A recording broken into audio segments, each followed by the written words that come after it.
Bonjour, c'est peu dire que de dire que c'est un vrai plaisir de vous retrouver après, après un mois et demi de coupure de vidéo, après un bel été, de nous retrouver pour un question-réponse de rentrée. Quoi de mieux que de commencer par un petit question-réponse. Je pensais que c'était une façon un peu sympathique de reprendre le contact avant toute une série de vidéos qui arrivent en septembre. Je vais vous en parler vraiment. Mais bon, c'est les questions-réponses, c'est aussi l'occasion en début de questions-réponses de faire un petit flashback sur ce qui a été vécu cet été, sur un été assez dense, en tout cas pour moi. Le fait qu'il n'y ait pas de vidéo n'a pas empêché que le programme soit bien chargé. En particulier, là, on ressort d'un stage à Notre-Dame de Consolation dans le Doubs, absolument extraordinaire. J'ose le dire, je vais vous mettre quelques images pour illustrer tout ça, mais ça a été un moment exceptionnel, j'ose le mot, vraiment exceptionnel. Exceptionnel déjà parce que la prouesse qui a été réalisée, c'est de faire vivre ensemble plus de 500 personnes, puisque vous étiez 450 participants au stage, plus tous les bénévoles, toute l'équipe qui entourait tout ça. On était à peu près 550 sur le site.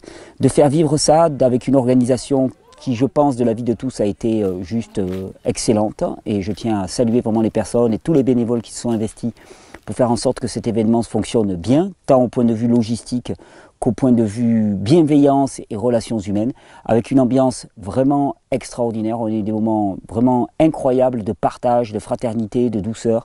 Et puis bon, voilà, moi au niveau du cours, ben, je me suis vraiment régalé. Je me suis vraiment régalé, d'autant plus que ben, je n'étais plus seul uniquement à intervenir, mais j'étais secondé des deux Pierre, on va dire, Pierre Dufraisse, qui m'accompagnait pour illustrer le cours avec des tas de documents vidéo, des planches d'anatomie qui permettaient vraiment de donner une dynamique au cours et une visualisation qui était excellente. Et je vais retenir ça, on va continuer à travailler ensemble pour les prochains stages.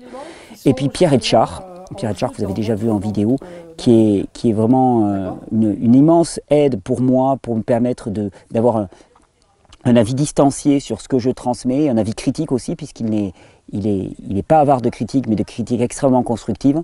Et notre collaboration a donné de l'avis de tous un cours vraiment différent que d'habitude, que j'ai beaucoup apprécié, que j'ai vraiment beaucoup apprécié. D'ailleurs, ce cours, je suis très content de le dire, il a été enregistré, par Pierre Allaire et David Lesage. Il a été enregistré entièrement et on vous le proposera en vidéo un petit peu avant Noël, je pense fin novembre à peu près, ça sera monté, ça sera prêt. Et ça sera une nouvelle version, où il y avait jusqu'à présent le cours niveau 1 qui était disponible. Ben là, ça sera le cours 6 jours pour changer de vie.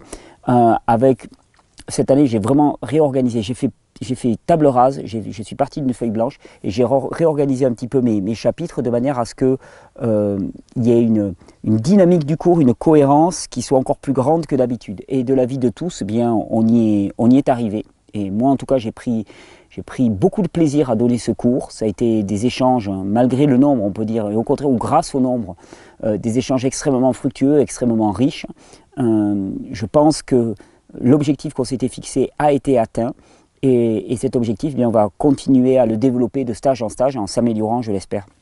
Puis à côté de ça, il y avait tous les après-midi qui étaient consacrés à toutes les pratiques corporelles qu'on a pu proposer. Je remercie David, Jérôme, Laurence, Morgane, Julie. Je remercie Romain aussi en particulier.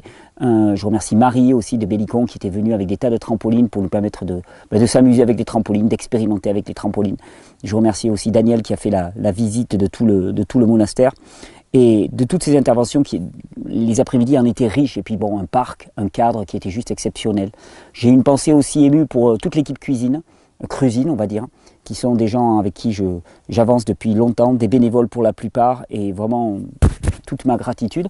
Et puis bon, un spécial dédicace aussi à Marina, qui est une chef crue, si on peut utiliser ce terme, mais je pense que c'est comme ça qu'elle se définit, locale du Nord Alsace, qui est venue nous faire un repas de gala le jeudi soir, qui a été du hors norme. C'est pas ce à quoi on est habitué dans les stages Régénère, où c'est une cuisine beaucoup plus simple, mais de la vie de tous qui a été extrêmement apprécié, beaucoup de travail, mais vraiment un service à l'assiette digne d'un très grand restaurant.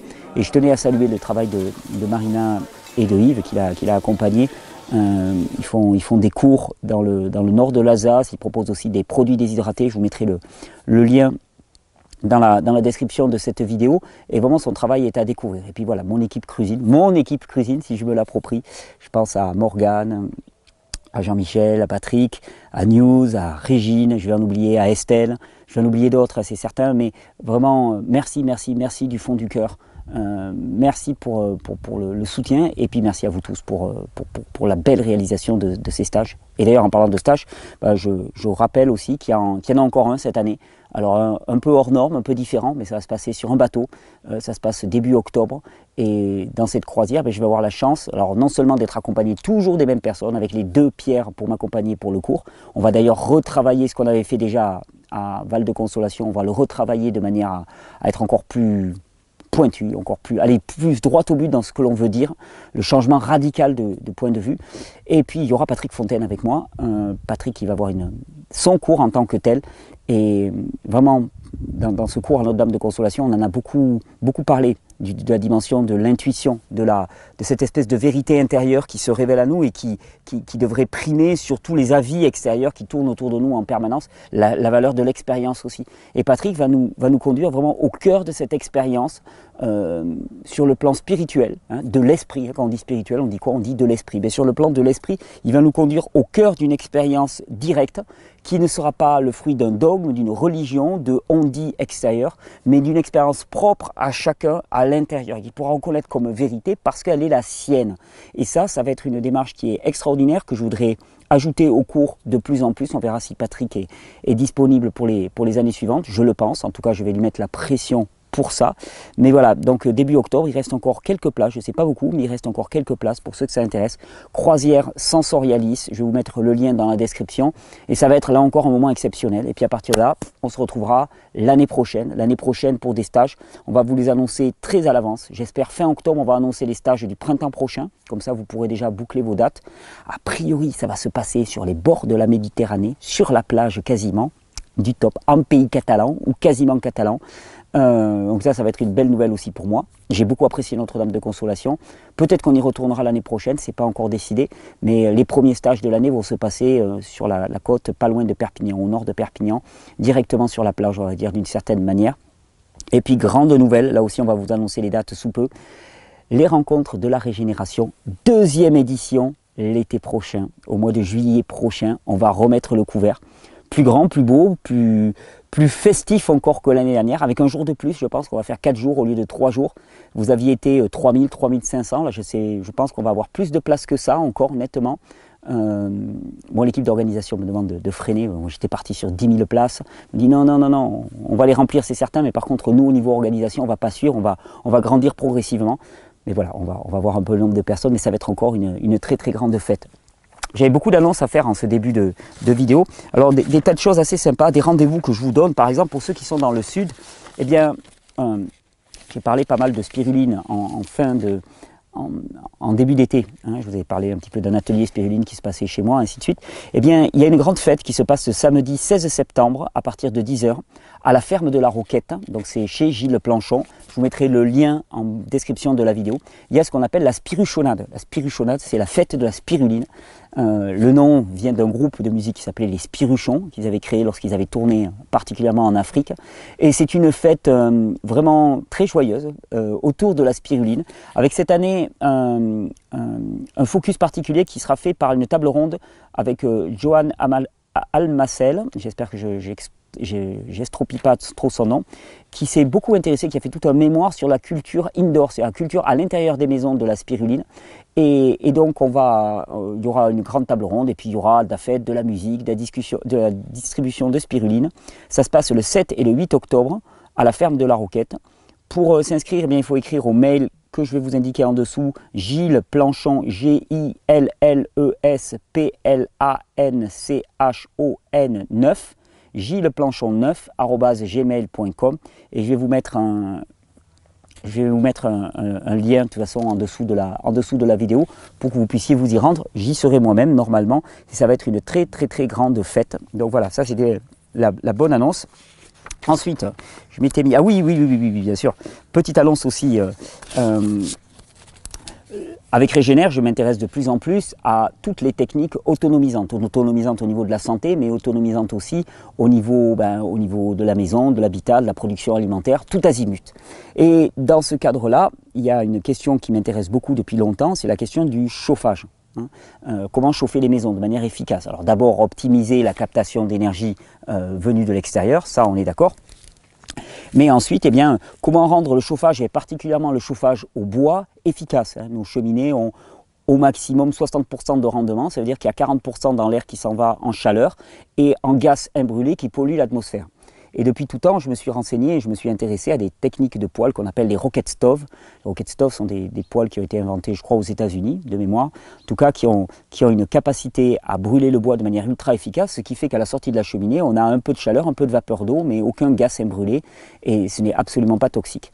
Et il y a des modèles de rocket stoves qui ont été encore améliorés, qui s'appellent des batch rockets. C'est un Danois, je crois, qui a mis ça au point.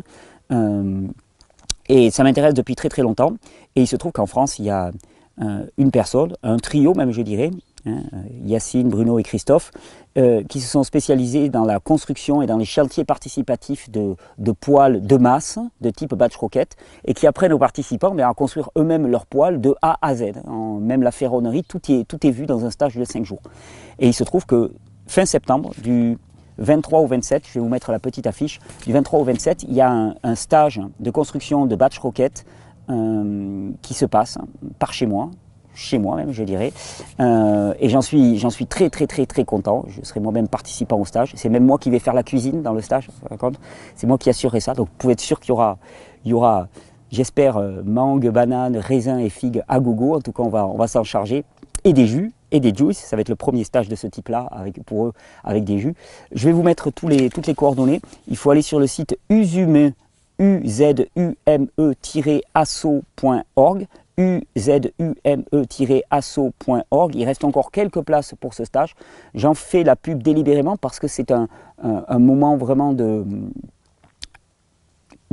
partage de connaissances tout azimut, d'autonomisation. D'ailleurs, il y a Christophe qui a créé un site qui s'appelle Outils d'autonomie, où il propose des petits ateliers sur 1 ou 2 jours pour construire des tas d'outils d'autonomie. Et je pense que c'est vraiment une urgence. C'est vraiment une urgence d'arriver à avoir des moyens de produire notre énergie, notre alimentation, de s'occuper de notre santé de manière efficace, collective, efficace et autonome.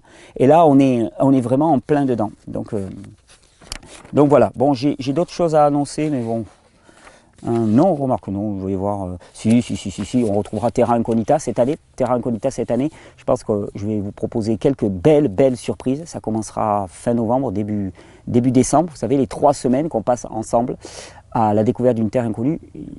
Mon petit doigt me dit que cette année, on va être un peu sur la route. Mais bon, comme il y a quelques années, on va reprendre un peu la route. Mais c'est mon petit doigt qui me dit ça. Ok, donc voilà, mes annonces sont faites. J'en ai une dernière, mais bon, je vous la ferai en cours de vidéo.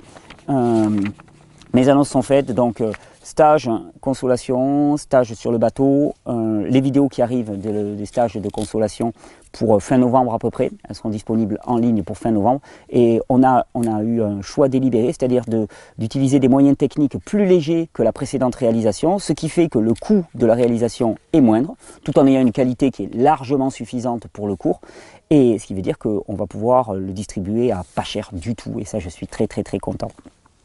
Puis voilà, ce stage de construction de poêles de masse, dans lequel moi je serai partie prenante à part entière, on va dire, et qui est un sujet qui m'intéresse énormément et que j'ai envie de promouvoir. On fera une vidéo sur place. On va partir pour ce question-réponse.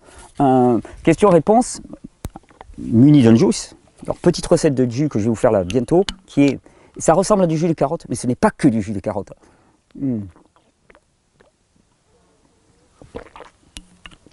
On a de quoi tenir un petit moment, qu'il est bon. Je vais vous le présenter en vidéo. Je vais vous le présenter parce qu'il a une petite particularité, j'ai appelé ça mon jus. Je l'ai fait au début pour les femmes allaitantes, c'est le jus femme allaitante. Alors je n'ai rien d'une femme allaitante, tout va bien, mais ça pourrait être le jus femme allaitante, sportif, personnes âgées. Alors je vais essayer de me classer dans la seconde catégorie, sportif, hein, pas encore ni femme allaitante ni personne âgée. Mais voilà, dans ce question-réponse, je vais essayer plus que jamais, et c'est ce qui a émergé lors de notre stage à Val de Consolation, je vais essayer plus que jamais de mettre le focus, les projecteurs sur la question des symptômes. Parce que Ce qui est ressorti dans ce stage, c'est à quel point on se laisse mener par le bout du nez, par les symptômes. C'est-à-dire, il y a un symptôme qui arrive dans le corps, il y a une douleur, et donc cette douleur devient notre unique point de focalisation. On voit cette douleur, il faut la supprimer, c'est notre idéologie. Alors parfois il faut la supprimer parce que c'est notre idéologie, des fois il faut la supprimer parce qu'on souffre physiquement, réellement, c'est une réalité. Le problème c'est que cette douleur qui n'est qu'un symptôme n'est pas le problème. Et si on investit toute notre énergie là-dessus, eh bien on ne voit pas ce qui est sous-jacent. Et donc tu vas avoir un foyer symptomatique qui va s'ouvrir là. Alors là tu cours, tu essayes de le résoudre, tu fais ce que tu peux pour le résoudre, souvent avec de mauvaises solutions, parce que tout ce qui est symptomatique est une mauvaise solution. Puis quelques temps après, ça va brûler ici. Tu sais, c'est un peu comme si, imaginons, allez, on va prendre des stéréotypes grossiers, hein, d'accord, on est d'accord entre nous. Mais imaginons, c'est le 14 juillet, tu as une banlieue dite chaude et tu commences à voir une voiture qui brûle là. Bon, tu cours avec les pompiers, tu commences à éteindre la voiture. Puis tu as une voiture qui brûle là. Tu cours avec les pompiers, tu commences à éteindre la voiture. Puis il y a une voiture qui brûle là. Tu cours avec les pompiers, tu commences à éteindre la voiture. Et tu n'arrêtes pas de courir pour éteindre des incendies. Ce faisant, tu ne résous jamais le problème. Le problème, c'est pourquoi est-ce qu'il y a des personnes qui se retrouvent à incendier des voitures. Ça correspond à quoi? Ça ne vient pas de rien. On n'incendie pas des voitures comme ça pour le plaisir. En tout cas, pas pour la notion de plaisir qui est le plaisir juste. On incendie les voitures parce qu'il y a un problème. On va attirer l'attention, il y a des difficultés, il y a une espèce de logique qui s'est mise en place. Et c'est ça qu'il faut aller questionner, c'est ça qu'il faut aller discuter. C'est les personnes qui sont responsables de ces genres d'actions qu'il faut aller sonder et comprendre. C'est ça le terrain. Hein, bon, le parallèle a ses limites, bien sûr, mais ce que je vais vous faire toucher du doigt, c'est qu'est-ce que c'est que le terrain? Le terrain, c'est les conditions qui président aux symptômes. Et on passe notre temps à être obsédé par les symptômes. Et puis, j'ai ça, qu'est-ce qu'il faut que je prenne? C'est l'illusion qui veut qu'il y a pour un symptôme une cause. Et ça, c'est totalement faux. Donc, en fait, le problème, c'est que si tu t'intéresses aux symptômes, tu es perdu. Parce qu'à un symptôme, il peut y avoir 100, 1000 causes. Tu parles de migraine, par exemple, j'entends des gens qui me disent de façon très savante, « Ah, les migraines sont dues à ça ». Je lui dis « Conco, t'es rigolo toi, parce qu'alors moi, des migraines, je peux te citer déjà à la mémoire 10, 15, 20 causes de migraines. Digestives, hépatiques au niveau du foie, troubles circulatoires, troubles de congestion lymphatique, enfin, il peut y en avoir des tas. Comment est-ce que tu peux dire les migraines répondent à telle situation? Et donc, comment veux-tu prescrire un remède pour la migraine? La migraine n'est qu'un symptôme. Et si tu ne t'intéresses pas aux causes, aux conditions qui ont amené à la migraine, tu as perdu le jeu. Et le problème, c'est que la plupart de notre système de santé est focalisé sur les symptômes, et c'est donc pas un système de santé. Et je dis ça, ça vaut pour la médecine allopathique comme pour la médecine naturopathique. La plupart des naturopathes sont des symptomatologues qui utilisent des plantes à la place des médicaments chimiques, mais qui au final font la même chose. C'est-à-dire, on reste intéressé par le symptôme. Dans l'absolu, je dirais même, le symptôme, il faudrait s'en moquer, éperdument. Et c'est pour ça d'ailleurs, on va y revenir dans une vidéo, mais c'est pour ça qu'on peut avoir l'impression que je dis toujours la même chose. Ben oui, revenez au terrain. Et le terrain, c'est quoi? Le terrain, c'est le foie, c'est les intestins, c'est les reins, c'est le système lymphatique, c'est rétablir une bonne circulation, rétablir suffisamment d'énergie nerveuse, donner du repos, et ainsi de suite. Rétablis le terrain et oublie les symptômes. Parce que les symptômes, ils drainent ton attention vers un point sur ton corps qui n'est qu'une expression circonstancielle et individuelle. Donc, c'est vraiment tout ce que j'ai voulu faire passer à Val de Consolation, c'est ce qu'on va faire passer sur le bateau, alors là, avec une insistance mouse costaud, et c'est ce que je vais essayer de faire passer dans ce question-réponse vidéo. On va commencer tout de suite. J'espère que l'image est un petit... On va changer de caméra, je vous le promets. Il y a Pierre Allaire là qui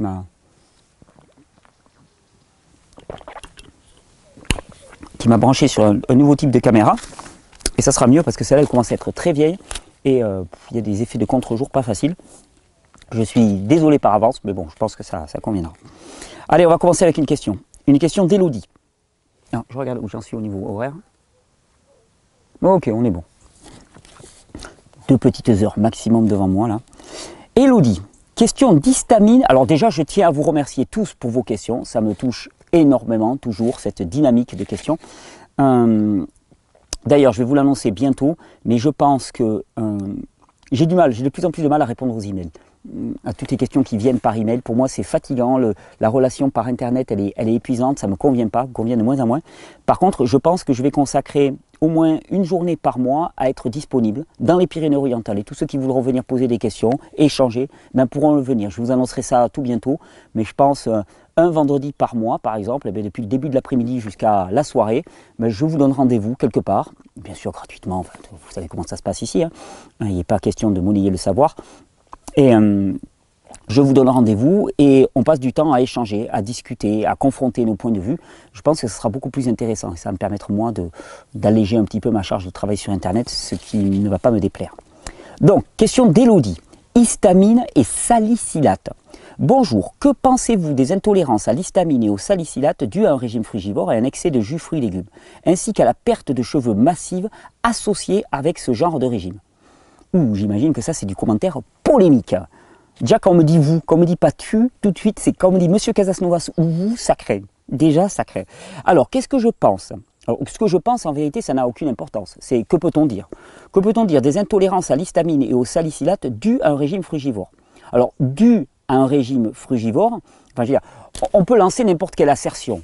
Hein, on peut dire que le régime frugivore rend stérile. On peut dire que le régime frugivore, en sachant qu'est-ce que ça veut dire qu'un régime frugivore, hein, parce que faudrait voir qu'est-ce qu'on met dans cette case-là.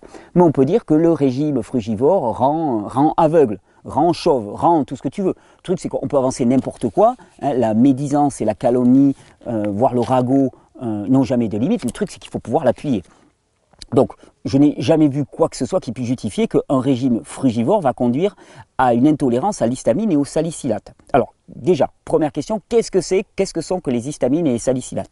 Les histamines sont des produits de signalisation du système immunitaire. C'est-à-dire que quand tu as un produit anormal qui rentre dans le corps, ton corps peut venir le marquer. C'est un moyen de défense immunitaire par des histamines, ce qui va dire qu'ensuite, eh bien, il va être traité pour être évacué hors du corps. Et c'est l'un des piliers de la réaction allergique. Les salicylates, alors là par contre ce sont des produits complètement différents qu'on trouve en partie, en grande partie même dans les végétaux verts. Hein. Ce sont des produits dont certaines personnes disent qu'on a un métabolisme qui est affaibli au niveau des salicylates. Alors que pensez-vous des intolérances à l'histamine et aux salicylates dues à un régime frugivore et à un excès de jus de fruits, légumes? Alors déjà, bon, excès de jus de fruits, légumes, je suis toujours précisé, on fait plutôt des jus de légumes. Donc on ne va pas perdre du temps avec la polémique sur les jus de fruits, jus de légumes.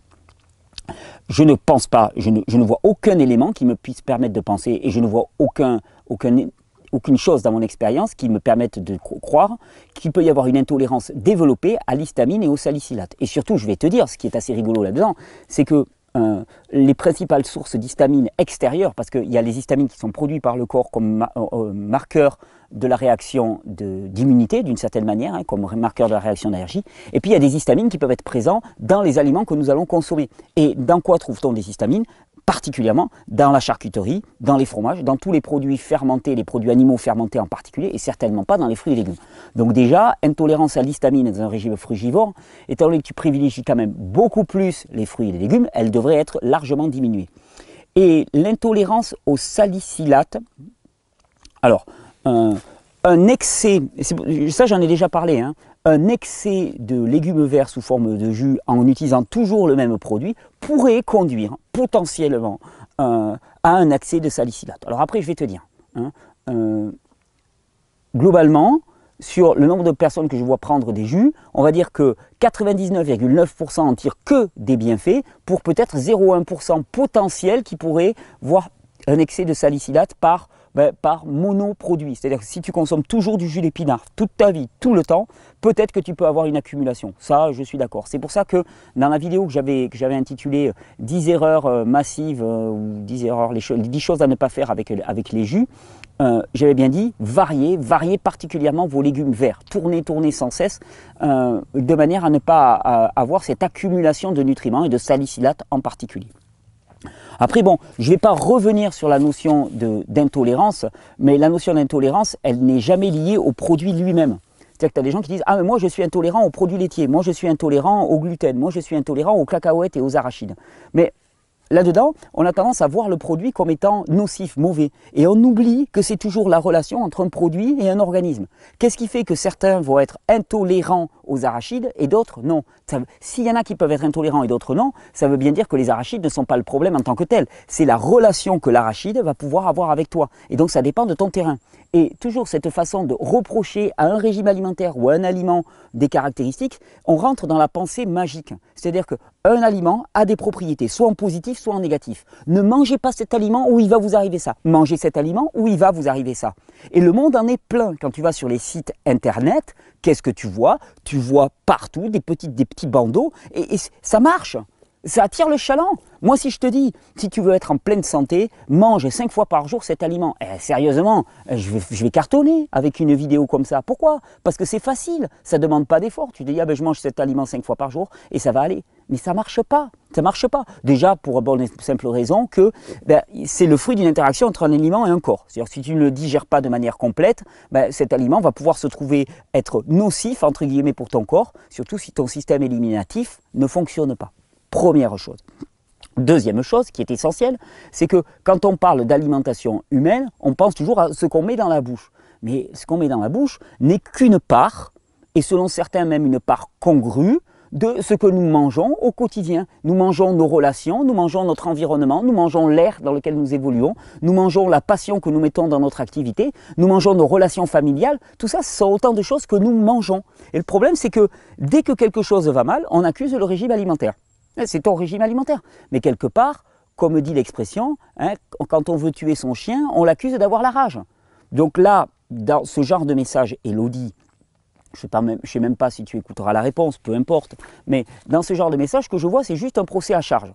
Non, je ne vois aucune raison de dire qu'un régime frugivore augmente l'intolérance à l'histamine et au salicylate. Il n'y a aucun élément, donc il faudrait m'en apporter parce que je ne l'ai jamais vu, jamais constaté. Et il n'y a aucune raison sensible à ça. Et alors, ainsi qu'à la perte de cheveux massive associée avec ce genre de régime. Alors là, par contre, je suis assez d'accord. Actuellement, je perds beaucoup mes cheveux. Je me rends compte que je perds mes cheveux par touffe.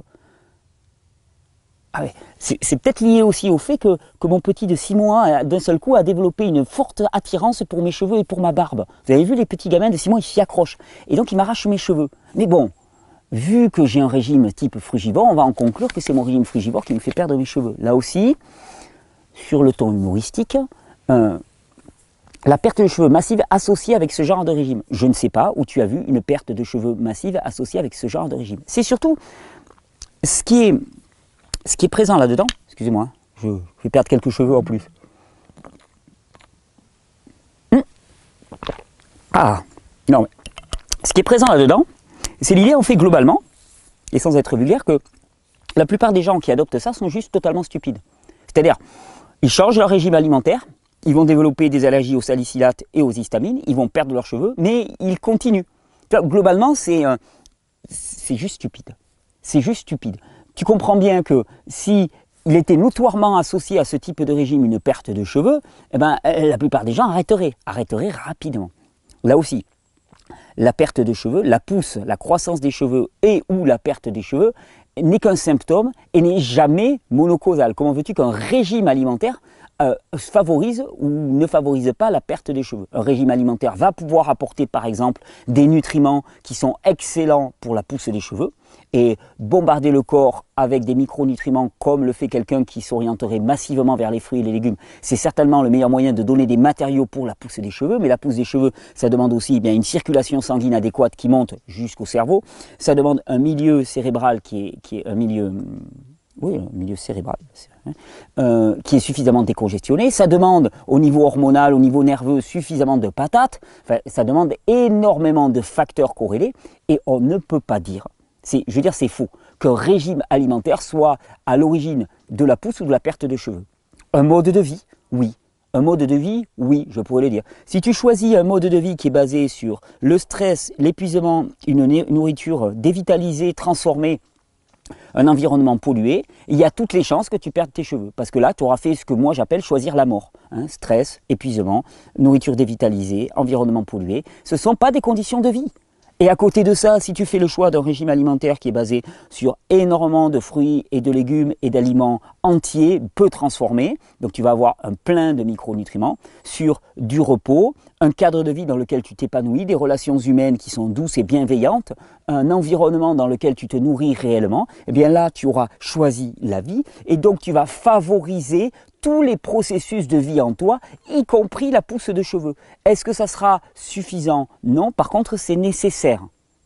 Donc ce genre de raccourci, c'est tout ce contre lequel je lutte dans ces vidéos. Cette espèce de pensée pulsionnelle, on va dire émotionnelle, lié aussi grandement au phénomène Facebook et ainsi de suite, dans lequel c'est que de l'émotion, que de l'émotion, que de l'émotion.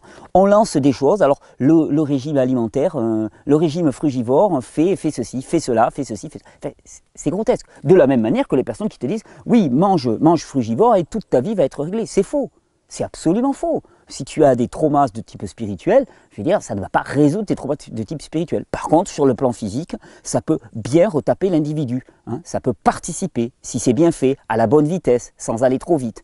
Donc, cette histoire de perte de cheveux, j'en ai vaguement entendu parler par quelques personnes. Le truc aussi, c'est... À cette vitesse-là, on ne peut pas tenir la vidéo. Le truc, c'est que... Moi là, il y avait presque 450 personnes en stage. Donc il y avait personne de chauve. Déjà, rassure-toi, il y avait personne de chauve. Et il y avait personne qui m'a témoigné d'une perte de cheveux. Pourtant, il y avait des gens qui avaient changé leur régime alimentaire depuis longtemps. Le truc, c'est que souvent, ce que l'on voit, c'est 2 ou 3 témoignages sur YouTube qu'on me passe en boucle, toujours les mêmes. C'est-à-dire, ça frise le ridicule parce qu'on me dit « Qu'est-ce que tu penses de ce qu'a dit celle-là » Mais je dis « C'est bon, c'est bon, c'est bon, on l'a vu. » Et chaque fois, c'est la même chose. Ce sont pour la plupart des filles qui étaient épuisées chroniques, qui changent leur régime alimentaire de manière beaucoup trop rapide.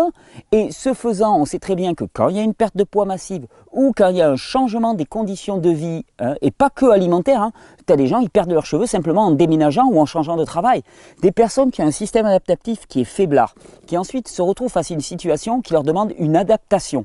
Parce que l'adaptation, le stress, c'est la même chose. Ça devient un stress négatif quand la demande adaptative dépasse la capacité adaptative d'un individu. Mais chaque fois que tu changes de condition, ça tire sur son système adaptatif et donc sur ton système circulatoire. Et donc, toute personne qui voit un changement important dans sa vie, tout en ayant un système adaptatif qui est faiblard, peut expérimenter pendant un temps des troubles de l'adaptation. Et la perte de cheveux, par exemple, ça fait partie des troubles de l'adaptation. Et donc, ces 2 ou 3 témoignages qu'on voit sur Internet, qu'on me sort systématiquement, mais c'est exactement la même chose. Tu vois des jeunes filles, souvent minces, qu'on sent fragiles psychologiquement parlant, et ça n'a rien de négatif dans ce que je dis, dévitalisées globalement, et qui rentrent parfois un petit peu trop violemment dans un régime alimentaire, un peu comme on rentre en religion, qui l'adoptent en faisant fi de leur capacité adaptative spécifique, et qui, ce faisant, expérimentent pendant un temps la perte de cheveux. Mais de toute façon, si elles avaient continué, si elles s'étaient retapées au niveau nerveux, ils auraient repoussé. En tout cas, c'est un faux problème. Voilà, bon écoute Elodie, j'espère que j'ai répondu à ta question et la prochaine fois on pourra se tutoyer. Chris, satiété. Dans mon entourage, j'ai des gens qui veulent vraiment se sortir de tous leurs problèmes médicaux. Ils essaient de tester ce que je leur propose, fruits et légumes, voire même cuisson vapeur douce. Mais j'ai toujours un argument qui me revient souvent et face auquel je suis assez démuni. Ils finissent par craquer car ils ont faim. Je parle là de très gros mangeurs. Exemple, l'un d'entre eux peut manger 6 avocats, 500 g de noix et 10 bananes et avoir toujours faim. Quand même une sacrée ration. Pour ces gens, les fruits et les légumes ne les rassasient pas. Comment faire passer un gros mangeur de l'absolue nécessité d'être rempli à moins manger? Donc là, il y a des facteurs tangibles. C'est clair que quelqu'un qui a un système assimilatif qui est faiblard, il va avoir besoin de plus manger que quelqu'un qui a un système assimilatif un peu plus costaud. Ah, il y a le soleil qui se lève, j'espère que ça fera joli. Mais bon, là, il y a des facteurs émotionnels aussi très importants. C'est qu'ils ont indexé le fait de se sentir plein au fait d'avoir la paroi de l'estomac un petit peu distendue. Comment faire passer l'an? Et finalement, surtout, à supporter la faim. Car il s'agit aussi de cela à un moment donné. Donc, écoute, par expérience, j'ai déjà été confronté à ça. Il s'agit de faire une adaptation progressive. C'est-à-dire qu'il s'agit d'avoir une logique des petits pas. Et d'ailleurs, pour vos proches, pour votre environnement, pour vous-même, à moins que vous soyez confronté à une urgence de santé qui demande un changement radical de mode de vie. Et là, il n'y a pas à tortiller, il faut y aller. Il faut y aller, il faut jeûner, il faut balancer tout et ne plus manger que des produits non transformés, majoritairement des fruits et des légumes. Il faut se reposer, il faut se mettre au soleil, il faut arrêter son travail.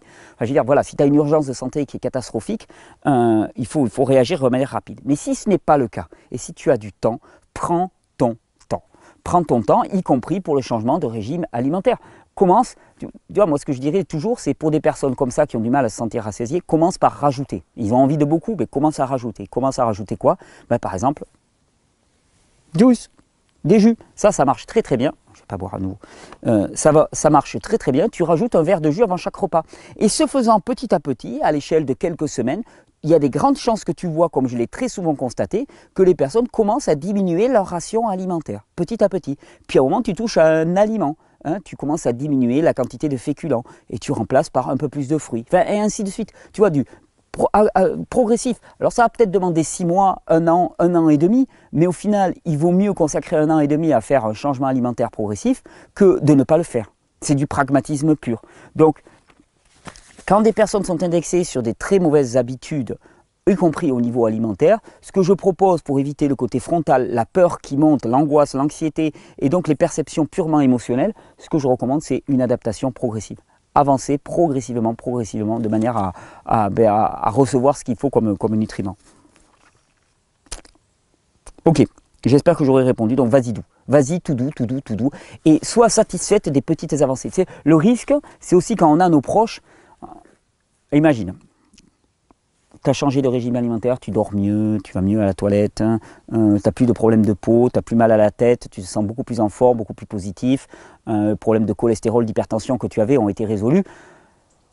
Immédiatement, la tentation est grande de se transformer en évangéliste de l'alimentation. Hein, d'un seul coup, dès que tu débarques quelque part, tu montes sur une estrade et tu commences à pousser tout le monde à la repentance.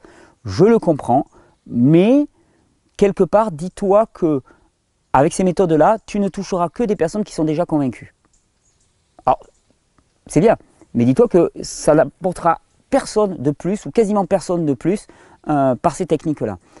Je pense que vraiment la bonne solution, c'est avant de prêcher quoi que ce soit, de témoigner par sa présence et d'attirer les gens à toi.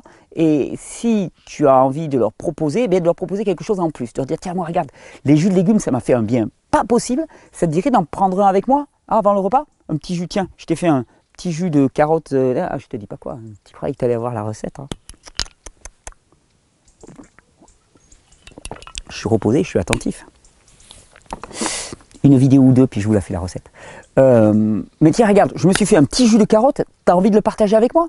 Allez, tiens, goûte un petit peu. Waouh, ça te dit pas? Tiens, puis regarde, là, j'ai préparé, j'ai quelques amandes, Ok, prends ça avant le repas, puis après tu te prends ton repas. Petit à petit, tu vas voir si tu n'es pas pressé. Le problème, c'est qu'on se met et on met aux autres trop la pression en permanence. Pense bien, c'est dans le calme et le silence que se trouve ta force. Moi, c'est un passage de la Bible qui dit ça et j'y crois de plus en plus.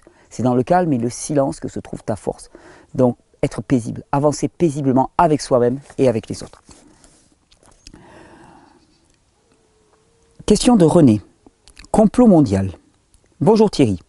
Alors, tu veux du lourd? En voilà, ce mois-ci j'ai lu 2 livres, de la dynamite pour le premier, Complot mondial contre la santé, et le deuxième, une véritable bombe, la guerre secrète contre les peuples. Donc c'est de Claire Séverac. Que penses-tu de ces 2 livres que je suis sûr que tu as lus? Je ne les ai pas lus en vérité, je les ai parcourus, on va dire rapidement. Claire m'avait envoyé son livre. Surtout le sujet des chemtrails. Tout le monde devrait lire ces livres pour savoir ce qui nous attend pour l'avenir de nos enfants. Je ne suis pas d'accord. Et qu'on ne me parle pas de théorie du complot, c'est réel, on nous gaze comme des cafards. C'est possible. J'ai commencé des recherches sur le net, c'est pareil dans beaucoup de pays. J'attends ton opinion sur ce sujet. Oseras-tu? Bien sûr que je vais oser, René, ne t'inquiète pas. Toi au moins tu me tutoies, donc déjà on peut parler d'égal à égal. Non, là où je réagis, c'est quand tu dis tout le monde devrait lire ces livres pour savoir ce qui nous attend pour l'avenir de nos enfants. Non, c'est pas ce qui nous attend, c'est ce qui est prévu peut-être. À la limite, c'est ce qui est prévu par certaines personnes. Mais ce qui nous attend va dépendre avant tout de nous et de ce que l'on fait. Donc je ne crois jamais, virgule, jamais à l'inéluctabilité.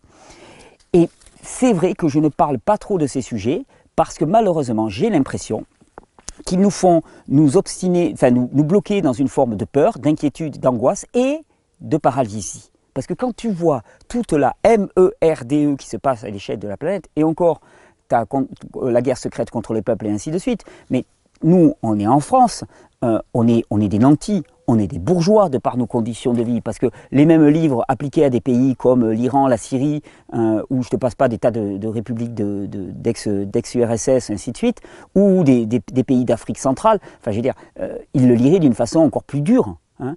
Donc oui, il y a une logique de mort qui se répand à l'échelle de la planète et qui se répand depuis globalement les années 30. Hein.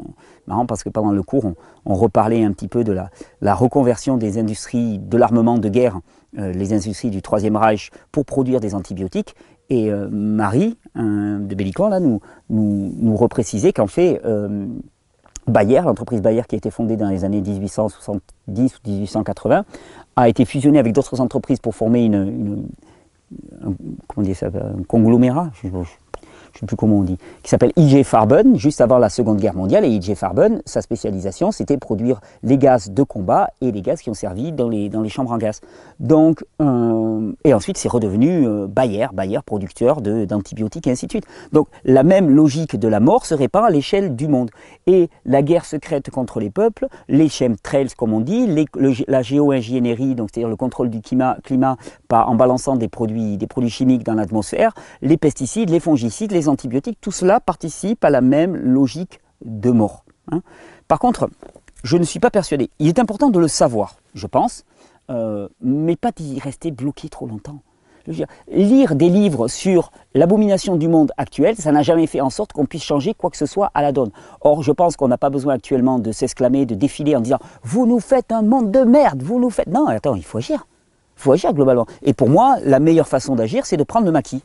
C'est-à-dire de démissionner, de déserter ces endroits où nous ne pouvons que péricliter, hein, ces environnements qui ne sont pas propices à la vie, ces conditions de vie qui ne sont pas propices à la vie. Hein, être obligé de travailler comme un fou pour se payer des légumes bio hors de prix, c'est délirant. Hein. Il y a une solution qui est plus simple globalement, même si on me dit oui non c'est pas facile, non c'est pas facile, mais par contre c'est plus simple. Hein. La solution la plus simple au sens propre du terme, c'est d'arrêter de bosser, de produire soi-même ses propres légumes. Ça me paraît une évidence, avec toute la joie, l'enrichissement qu'il y a à faire sortir ces légumes. Je peux te dire que moi, bon là cette année particulièrement j'ai un gros jardin, je peux te dire que quand je mange mes légumes, ça a une autre valeur, ça a une autre saveur, ça a une autre qualité. Sans parler du fait que quand tu produis tes légumes à partir de semences qui ne sont pas des semences hybrides, eh bien le contenu en micronutriments de tes légumes est juste 10 fois, 100 fois supérieur. Il y a, j'espère d'ailleurs que je ferai une vidéo avec elle, il y a Claire Chanu du réseau des femmes semencières qui nous a fait l'honneur de venir nous visiter à Notre-Dame de Consolation et qui a passé tout un après-midi à parler de la différence fondamentale qu'il y a entre les semences hybrides de type F1 et les semences natives, traditionnelles, fermières, et la différence surtout en contenu micronutritionnel. Et c'est juste hallucinant. Entre une tomate F1 et une tomate traditionnelle, tu vas avoir une quantité de vitamines, de minéraux qui va être juste multipliée par 10, par 15 facilement. Donc le véritable challenge, il se situe là. Donc, ce n'est pas ce qui nous attend pour l'avenir de nos enfants. Et je dirais même que plus on lit des choses qui décrivent ce qui pourrait se passer pour l'avenir de nos enfants, plus on y croit et plus on est des forces actives pour le faire se réaliser. Je sais que je suis un peu provocateur, mais globalement, si tu lis en permanence « le monde va s'écrouler, le monde va s'écrouler, le monde va s'écrouler », il n'y aura aucune insurrection en toi pour t'opposer au fait que le monde va s'écrouler. D'ailleurs, je pense que, par exemple, la télévision actuelle, en nous montrant à tour de bras des abominations, hein, des meurtres, des viols, des actes pervers dans des téléfilms, eh bien, nous habitue. Hein, d'un seul coup, on nous anesthésie. C'est que quelque part, on s'habitue à ça.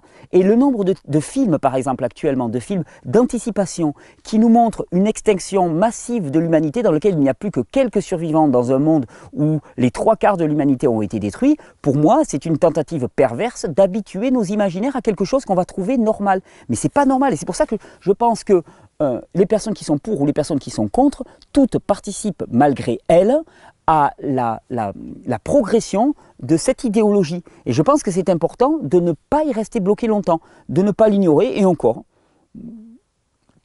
on l'ignore de toute façon. Je veux dire, il y a des abominations qui se passent actuellement, et ça ne m'empêche pas moi de m'occuper de mon jardin, de mes poules et de mes enfants. Donc on les ignore, et heureusement qu'il y a cette capacité de résilience de l'individu. Sinon, si on était conscient en permanence de tous les malheurs qu'il y a dans l'humanité, on ne pourrait pas vivre, on serait paralysé. Le risque avec ce genre de documents, c'est d'être paralysé. Et moi, je lutte vraiment contre ça. Moi, je n'enregistre pas mes vidéos dans un environnement urbain désagréable. Je les enregistre chez moi, en pleine nature, en pleine forêt. Pourquoi? Parce que j'ai envie de vous donner à rêver autre chose pour l'avenir. J'ai envie de vous donner à rêver autre chose pour vous et pour vos enfants. Je n'ai pas envie de vous dire, regarde le monde, regarde ce qui nous attend, regarde ce qui attend pour tes enfants, regarde le malheur. Non, j'ai envie de te dire, regarde ce que tu peux faire pour tes enfants, pour transformer leur vie, littéralement, pour faire en sorte que leur vie, elle soit une vie épanouie, joyeuse. On a tout ce pouvoir entre nos mains. C'est-à-dire, je refuse l'inéluctabilité. Je pense que tout instant, toute seconde, c'est une question de choix. Toute seconde est la seconde du choix. À tout instant, de par tes attitudes, de par ce que tu fais pour toi-même et pour les autres, tu choisis la vie ou tu choisis la mort. Maintenant, je peux, imaginons, tu vois, je croise mon petit, je peux lui crier dessus, je peux l'engueuler, je peux le terroriser, je peux essayer de lui exercer de la coercition dessus, ou je peux être bienveillant, doux avec lui, à tout moment. À tout instant, je peux choisir ce que je mets dans ma bouche, je peux choisir ma façon de relationner avec les autres, je peux choisir mes activités, je peux choisir où est-ce que je porte mon attention. Est-ce que je porte mon attention sur des livres, des documents, des films, de la télévision qui me décrit à quel point le monde est foutu et le monde va aller de pire en pire, ou est-ce qu'au contraire, je le nourris de cette espérance qui est en moi? Bon, c'est toutes ces questions-là qu'il faut se poser. Et donc, oui, j'ose parler, oui, il y a peut-être certainement des chemtrails dans l'air, mais de toute façon, je ne vais pas aller me poser sur la colline avoisinante avec un missile sol-air pour dézinguer tous les avions qui passent. Donc, je n'ai pas l'intention de m'arracher les cheveux, parce qu'après on dira que c'est à cause de mon régime frugivore. Je n'ai pas l'intention de m'arracher les cheveux en me disant à quel point le monde va mal. Je cultive mes fruits et mes légumes, je cultive mes relations, je cultive le bonheur, la paix et la joie autour de moi. Et je pense qu'avant tout, le combat qu'on croit extérieur, il se passe avant tout ici, aux portes de notre cœur. Est-ce que tu choisis la vie? Est-ce que tu choisis la mort? Peu importe ce que les autres ont choisi pour toi, qu'est-ce que toi tu choisis? Et on donne trop de pouvoir à l'extérieur. Mais vraiment, on donne trop de pouvoir. On va dire, oui, mais s'il y a des chemtrails, je ne pourrai plus cultiver. C'est faux, tu pourras toujours cultiver. Tu auras peut-être des produits qui seront de moindre qualité, mais tu pourras toujours cultiver. Et tu trouveras toujours des solutions. Donc, désolé René, peut-être que ma réponse...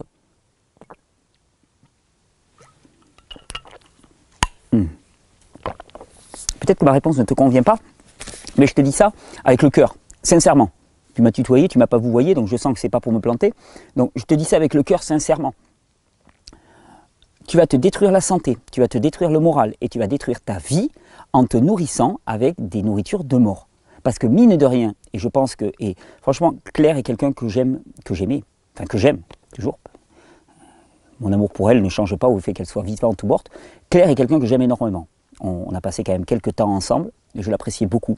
Je pense qu'elle était aussi en lutte et je crois malheureusement aussi qu'elle était mangée par l'abomination du monde sur lequel elle passait beaucoup de temps. Et je pense que ça l'a fortement détruite elle aussi. Donc je t'encourage à ne pas y passer trop de temps. Quelque part, la pire des choses qui puissent être pour nous, c'est l'impuissance.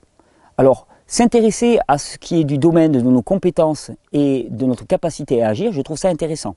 Par exemple, t'intéresser à qu'est-ce que je vais mettre dans l'assiette de ma famille, oui, c'est intéressant.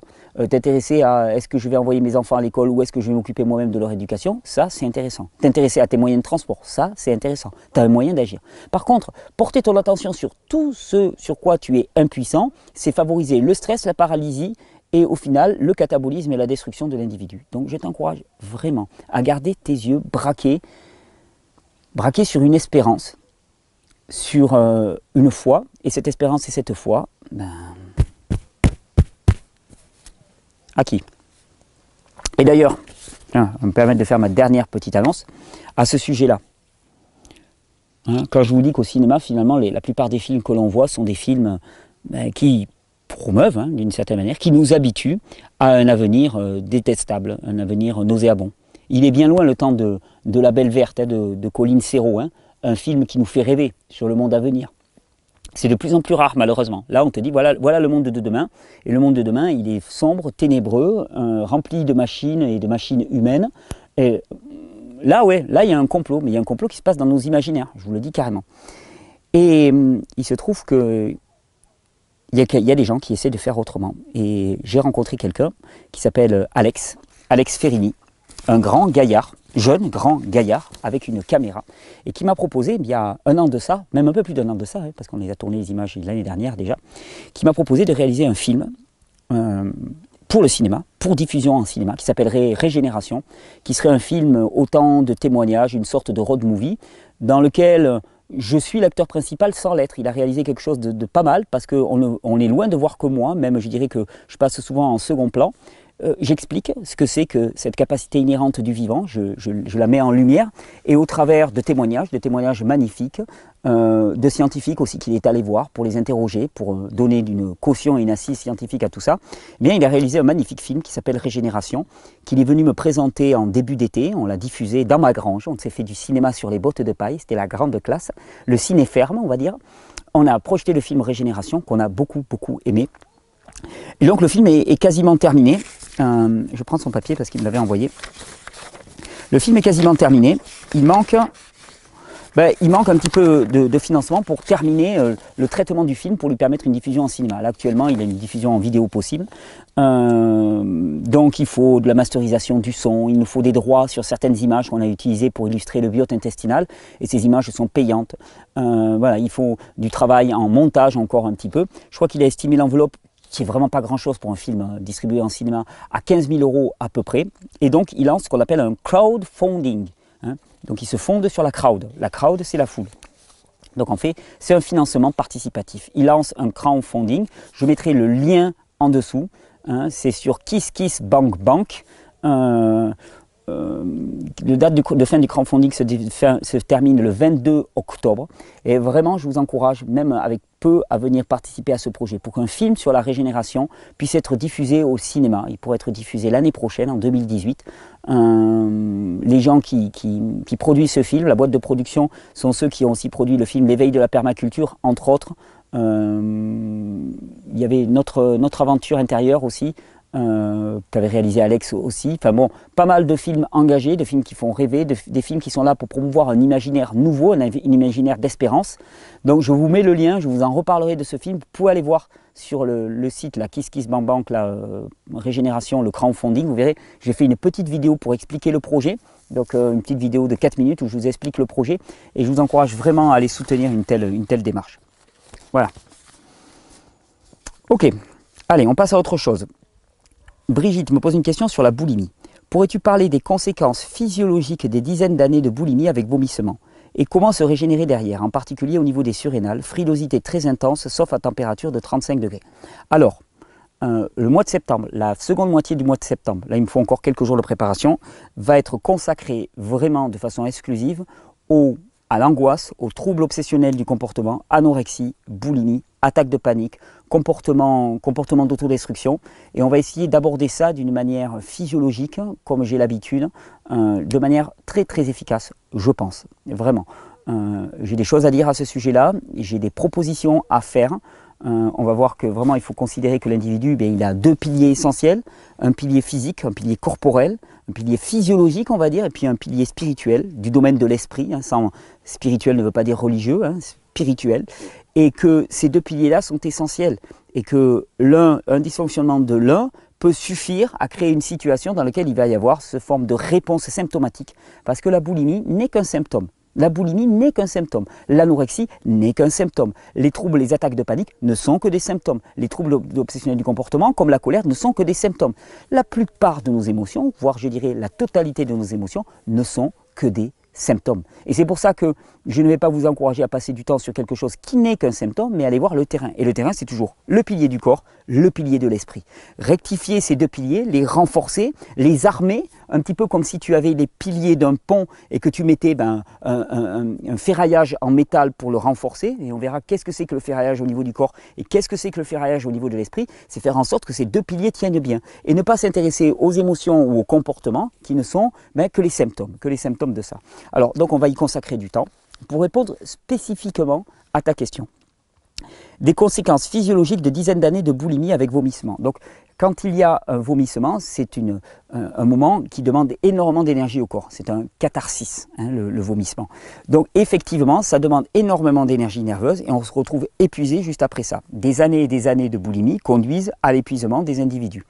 Qui plus est, ça a tendance, quand tu vomis, tu as tout le contenu acide de l'estomac qui remonte, donc ça va abîmer l'œsophage. On se retrouve souvent avec des œsophagites, donc des inflammations de l'œsophage, des inflammations de l'estomac, une baisse de la production d'acide chlorhydrique au niveau de l'estomac, parce qu'on le vidange en permanence. Donc l'estomac, il se fatigue, il s'épuise à produire de l'acide chlorhydrique. Et on se retrouve avec des personnes qui n'ont plus de digestion. Pourquoi? Parce qu'à force de produire de l'acide chlorhydrique et d'évacuer cet acide chlorhydrique par les vomissements, eh bien leur estomac ne produit plus assez d'acide. Il est fatigué, il est épuisé lui aussi. Et donc, comme cet acide chlorhydrique est nécessaire pour activer une enzyme qu'on appelle la pepsine, eh bien, la digestion ne va plus fonctionner de manière adéquate. Alors, la position n'est pas très agréable. Alors, comment se régénérer derrière? Si tu imagines le corps humain pourrait être, on pourrait penser un nombre de mécanismes dans le corps humain comme un puits. Tu imagines un puits avec de l'eau, hein, qui est alimenté par une nappe phréatique en dessous. Si tu puises beaucoup d'eau, tu arrives à épuiser le puits, tu vas toucher le fond. Par contre, si tu laisses suffisamment de temps, ça remonte. Ça, c'est la caractéristique du vivant. C'est ce qui nous distingue fondamentalement, totalement et définitivement du non-vivant. C'est-à-dire que le vivant, à partir du moment où tu lui laisses un temps de repos suffisant, le vivant se répare, le vivant se restaure, le vivant se reconstruit. À partir du moment où tu laisses un temps de repos suffisant au vivant, le vivant se reconstruit. La clé, elle est là. Quand on parle de repos, en cours on en a beaucoup parlé, système nerveux sympathique, système nerveux parasympathique. Quand on est en action, quand il y a de la demande d'adaptation, on est gouverné principalement par une branche du système nerveux qui est le système nerveux sympathique, qui préside à l'action, qui préside aussi à la consommation des ressources, au catabolisme. Quand on se repose, quand on est au repos, on est plutôt sous la dominance d'une branche du système nerveux qui s'appelle le parasympathique, qui préside aux opérations de nettoyage, d'élimination et de reconstruction. Il n'y a pas d'expérience de guérison qui ne soit pas une expérience de repos. C'est-à-dire, dans le calme et le silence que se retrouve ta force, c'est dans le calme et le silence que se retrouve ta guérison, c'est dans le calme et le silence que se trouve ton avenir, c'est dans le calme et le silence que se trouve ta joie, c'est dans le calme et le silence que se trouve ton espérance. C'est dans le repos. Vraiment, je pense que c'est l'un des facteurs qu'on ne réalise pas. On est toujours en train de vouloir faire. Qu'est-ce qu'il faut que je fasse pour aller mieux? Rien. Au contraire, ne fais rien. Repose-toi. Et le repos digestif, pourquoi pas? Le jeûne. Alors bon, est-ce que pour une boulimique le jeûne est adapté? Souvent, ce n'est pas le cas. Repos physique, repos mental. On en a beaucoup parlé dans le cours à Notre-Dame de Consolation, j'y ai consacré beaucoup de temps, mais il y a tout ce qui est du domaine de la demande d'adaptation externe, et puis il y a tout ce qui est du domaine de la demande d'adaptation interne. Tu vas me dire, c'est quoi ça? Le remords, le regret, l'inquiétude, la colère, la tristesse, et puis tout ce qui va dans la déviance, le mensonge. Quand quelqu'un ment, il suffit d'utiliser un détecteur de mensonges. C'est comme ça qu'on détecte qu'une personne ment. C'est que quand la personne dit quelque chose, eh bien, on mesure une activation de son système nerveux sympathique. C'est-à-dire que tu as beau être au repos physique, si tu es en train de mentir ou de te mentir, eh bien, tu as ton corps qui est en stress parce qu'il reconnaît. Il y a ce qu'on appelle la conscience dans notre corps. Et la conscience, c'est la normalité de l'individu. Tout ce qui dévie par rapport à notre conscience crée un stress et un épuisement à l'échelle du corps.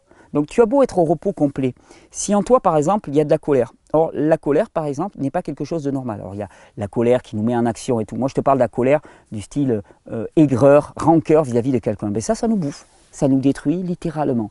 Et donc il y a tous ces phénomènes à prendre en compte pour arriver à un vrai état de repos, de paix, de quiétude. Apporter de la quiétude à un esprit qui est bruyant en permanence. Et ça va être aussi grandement le sujet de ces 15 jours où on va parler d'anxiété, de troubles obsessionnels du comportement, et ainsi de suite. Comment est-ce qu'on peut retrouver cette quiétude, cette tranquillité? Ne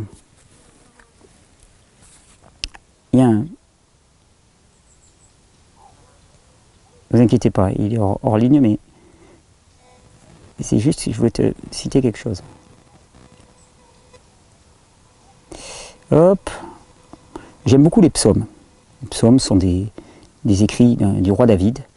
Je crois que c'est le 131. J'aime beaucoup les psaumes. Ce sont des œuvres poétiques de toute beauté. Et là, c'est un chant de pèlerinage du roi David. Seigneur, mon cœur n'est pas orgueilleux. Je ne regarde pas les gens de haut. Je ne cherche pas à faire des choses extraordinaires, ni des actions magnifiques qui me dépassent. Je ne cherche pas à faire des choses extraordinaires, ni des actions magnifiques qui me dépassent. mais je reste calme et tranquille, comme un enfant rassasié sur le sein de sa mère. Comme ce petit enfant, je suis calme et tranquille. Je ne sais pas si tu as déjà vu, je pense que oui, hein, un enfant après une tétée. Mais le gamin, après la tétée, il tète, puis d'un seul coup, et là, il est parti à Katmandou. Là, il est en train de flyer complet, quoi. Il est bien, il est serein, il est abandonné. Et cet état de paix que le roi David décrit et qu'il cherche lui-même, pour moi, c'est la base de la restauration. Quand on parle d'une personne qui a eu des crises de boulimie, on peut parler d'une personne qui a eu n'importe quelle maladie, cette paix-là, cette quiétude, elle se fonde sur énormément d'éléments et elle se fonde aussi en partie sur la confiance que les processus inhérents au corps vont nous permettre de réparer ce qui a été détruit et lésé. Alors, dizaines d'années de boulimie avec vomissement, avant tout, du repos. Et revenir aux bases. Réparer le système digestif avec une alimentation adaptée, avec des jus de légumes adaptés, aloe vera, argile verte au besoin, tu vois, pour désenflammer tout le système digestif, hâter la digestion, repos, exercice physique modéré, adapté, sommeil modéré, enfin sommeil en suffisance, bain de soleil modéré, adapté, massage en quantité, en suffisance, relations humaines. Toujours la même chose, les fondamentaux, parce que l'illusion de la symptomatologie, c'est une illusion.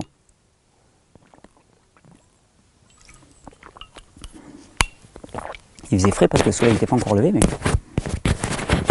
Excusez-moi, je commence à avoir trop chaud. L'illusion de la symptomatologie ne reste qu'une illusion. Et si on se fait prendre par cette symptomatologie, on est perdu.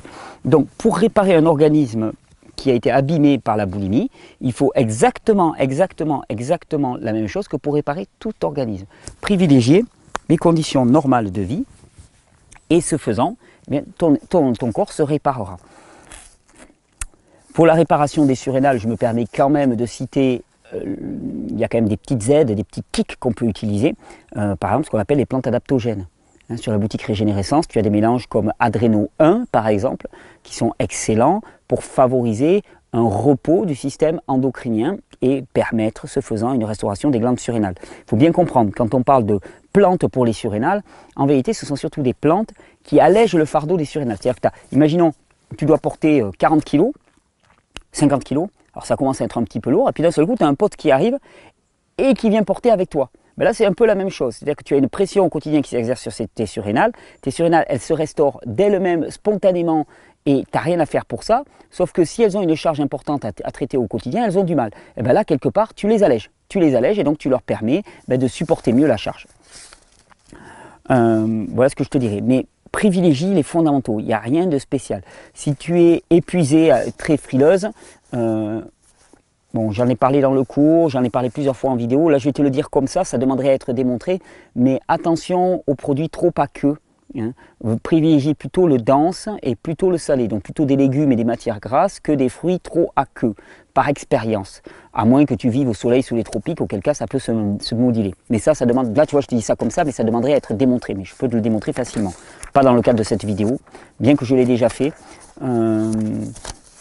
Tu recherches des vidéos sur la frilosité et les fruits, par exemple, je pense que tu trouveras ça. Voilà, écoute, j'espère t'avoir donné des éléments, des petits éléments, et on va faire toute une série de vidéos spécifiquement là-dessus. Oula, une grosse question. Stéphane, reminéralisation des dents. Alors on va envoyer du lourd de chez lourd. Le sujet absolument tabou, la reminéralisation des dents. Pourquoi c'est tabou? Non, c'est pas tabou. Le sujet est fort complexe. Pour ceux qui aiment les détails, reportez-vous au livre de Ramiel Nagel. Ouais, je l'ai lu. Curing Tooth Decay. Les dents se reminéralisent, c'est un fait, point final. Oui, bien sûr que les dents se reminéralisent, ce sont des organismes vivants. Les dents sont vivantes, comme tous les organes du corps. Pour cela, selon les travaux de Weston Price, le corps a un besoin fondamental de vitamine D et de l'activateur X, ce qu'il a appelé l'activateur X, c'est principalement la vitamine K2. Il a également besoin de calcium et de phosphore. Ouais. Weston Price a focalisé là-dessus. Dans mon expérience, il faut beaucoup d'autres éléments que ça uniquement. La reminéralisation des dents, là encore, ne peut pas être ramenée à un fait monocausal. Ce n'est pas un seul produit qui va amener la reminéralisation des dents. Mais le plus important est de conserver un équilibre calcium-phosphore dans le sang. L'augmentation du niveau de sucre dans le sang provoque un déséquilibre en faveur du calcium. Le corps doit donc trouver du calcium le temps de gérer l'augmentation du taux de glucose. S'il ne le trouve pas dans la nourriture, il le trouve dans les os et les dents.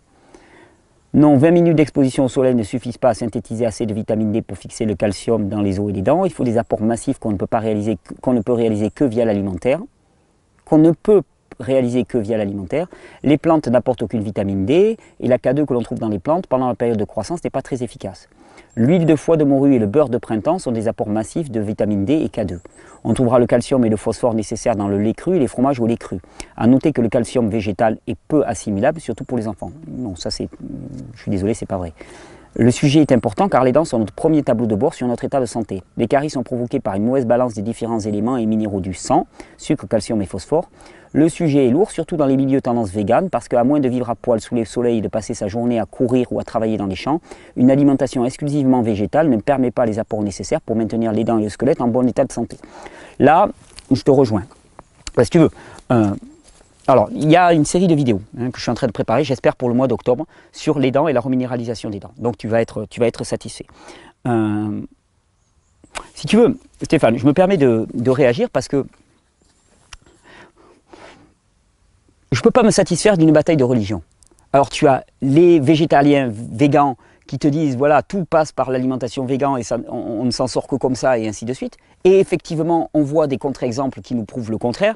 De l'autre côté, tu vas avoir les pro-produits animaux qui te disent bon, mais c'est une catastrophe, il nous faut absolument des produits animaux pour ne pas avoir de caries, pour ne pas avoir de problèmes et tout. Et là, tu vas avoir des végans qui vont te dire bah, écoute, moi j'ai des tas d'exemples de personnes qui sont végans, qui ne mangent pas de produits animaux et qui pourtant n'ont pas de problème de dents, n'ont pas de problème de caries. Donc c'est difficile d'être aussi directif et surtout de ramener cette question de la reminéralisation des dents uniquement à une question d'apport alimentaire. Tu verras dans la série de vidéos que je vais aborder, la question de l'apport alimentaire est importante. Et effectivement, je te rejoins pour dire que pour certaines personnes, voire pour un nombre important de personnes, l'absence de matière grasse d'origine animale peut réellement poser un problème, par défaut d'assimilation de la vitamine D, par défaut de certaines vitamines du groupe K en particulier. Le défaut d'apport de matière grasse, je ne parle pas de protéines, mais de matière grasse animale, peut poser un problème pour nombre de personnes. Mais pour d'autres, ce n'est pas ça le problème. Pour d'autres, c'est un déséquilibre complet du biote bactérien au niveau des intestins et de tout le système intestinal, depuis la bouche jusqu'à l'anus. Donc ça, c'est aussi un facteur qui est très très important dans la destruction et la reminéralisation des dents. Pour d'autres, c'est un problème circulatoire. Pour d'autres, c'est un peu de ces trois-là à la fois. Mais je suis désolé, mais pour avoir suivi des personnes qui avaient un régime qui était plutôt tendance végétarien-végétalien, qui se sont dit d'un seul coup, ah, j'ai des problèmes aux dents, je vais prendre de la vitamine K et de la vitamine D. Non, ils n'ont pas expérimenté une reminéralisation des dents. Et le livre de Ramiel Nagel, que j'ai lu, que j'ai consulté il y a déjà pas mal de temps, est trop court sur ce sujet. C'est-à-dire qu'il ramène la reminéralisation des dents à quelques facteurs congrus. Et ce n'est pas comme ça que ça passe dans le corps. Attirer l'attention sur ces facteurs est important. Dire attention, dans des régimes de type végétaux, pour pas mal de personnes, il peut y avoir des troubles parce qu'il manque certaines vitamines qui sont liposolubles en particulier et qu'on va trouver quasiment exclusivement dans les produits animaux. Attirer leur attention là-dessus, je crois que c'est important pour permettre à chacun de faire un choix en conscience. Mais de tout ramener uniquement à ce facteur-là, je te dirais, dans mon analyse, alors défaut d'apport, je le reconnais comme un problème en tant que tel. Trouble circulatoire. Parce que pour que ça se réalimente à ce niveau-là, une personne épuisée, elle va avoir des caries au niveau de ses dents, même si elle a tous les apports que tu veux en calcium, en magnésium, en vitamine C, en phosphore, en vitamine K2 et en vitamine D, s'il y a une mauvaise circulation, elle n'aura aucune régénération de ses dents. Donc ce n'est pas unique facteur. Biotope intestinal. Et le biotope intestinal, c'est-à-dire l'ensemble des bactéries qui peuplent notre système intestinal depuis l'entrée de la bouche jusqu'à l'anus, qui participent à l'assimilation, l'utilisation, la reminéralisation des dents. Et je te montrerai qu'il y a pas mal de bactéries qui participent activement à la reminéralisation des dents. Alors, ce qui se trouve, c'est que chez des personnes épuisées, globalement, tu vas avoir à la fois une mauvaise circulation, un mauvais biote intestinal, parce que si tu es épuisé, tu as obligatoirement ça qui va de manière corrélée. Si en plus elles ont des apports qui ne sont pas en suffisance ou absents avec une mauvaise assimilation, mais c'est tableau cata. Et plus une personne va être épuisée, plus elle va être déminéralisée, plus elle va avoir de troubles au niveau des caries et au niveau des dents. Donc ça c'est certain, mais ce n'est pas monocausal. Et avec tout le respect que j'ai pour toi, je n'y crois pas parce que ce n'est pas vrai.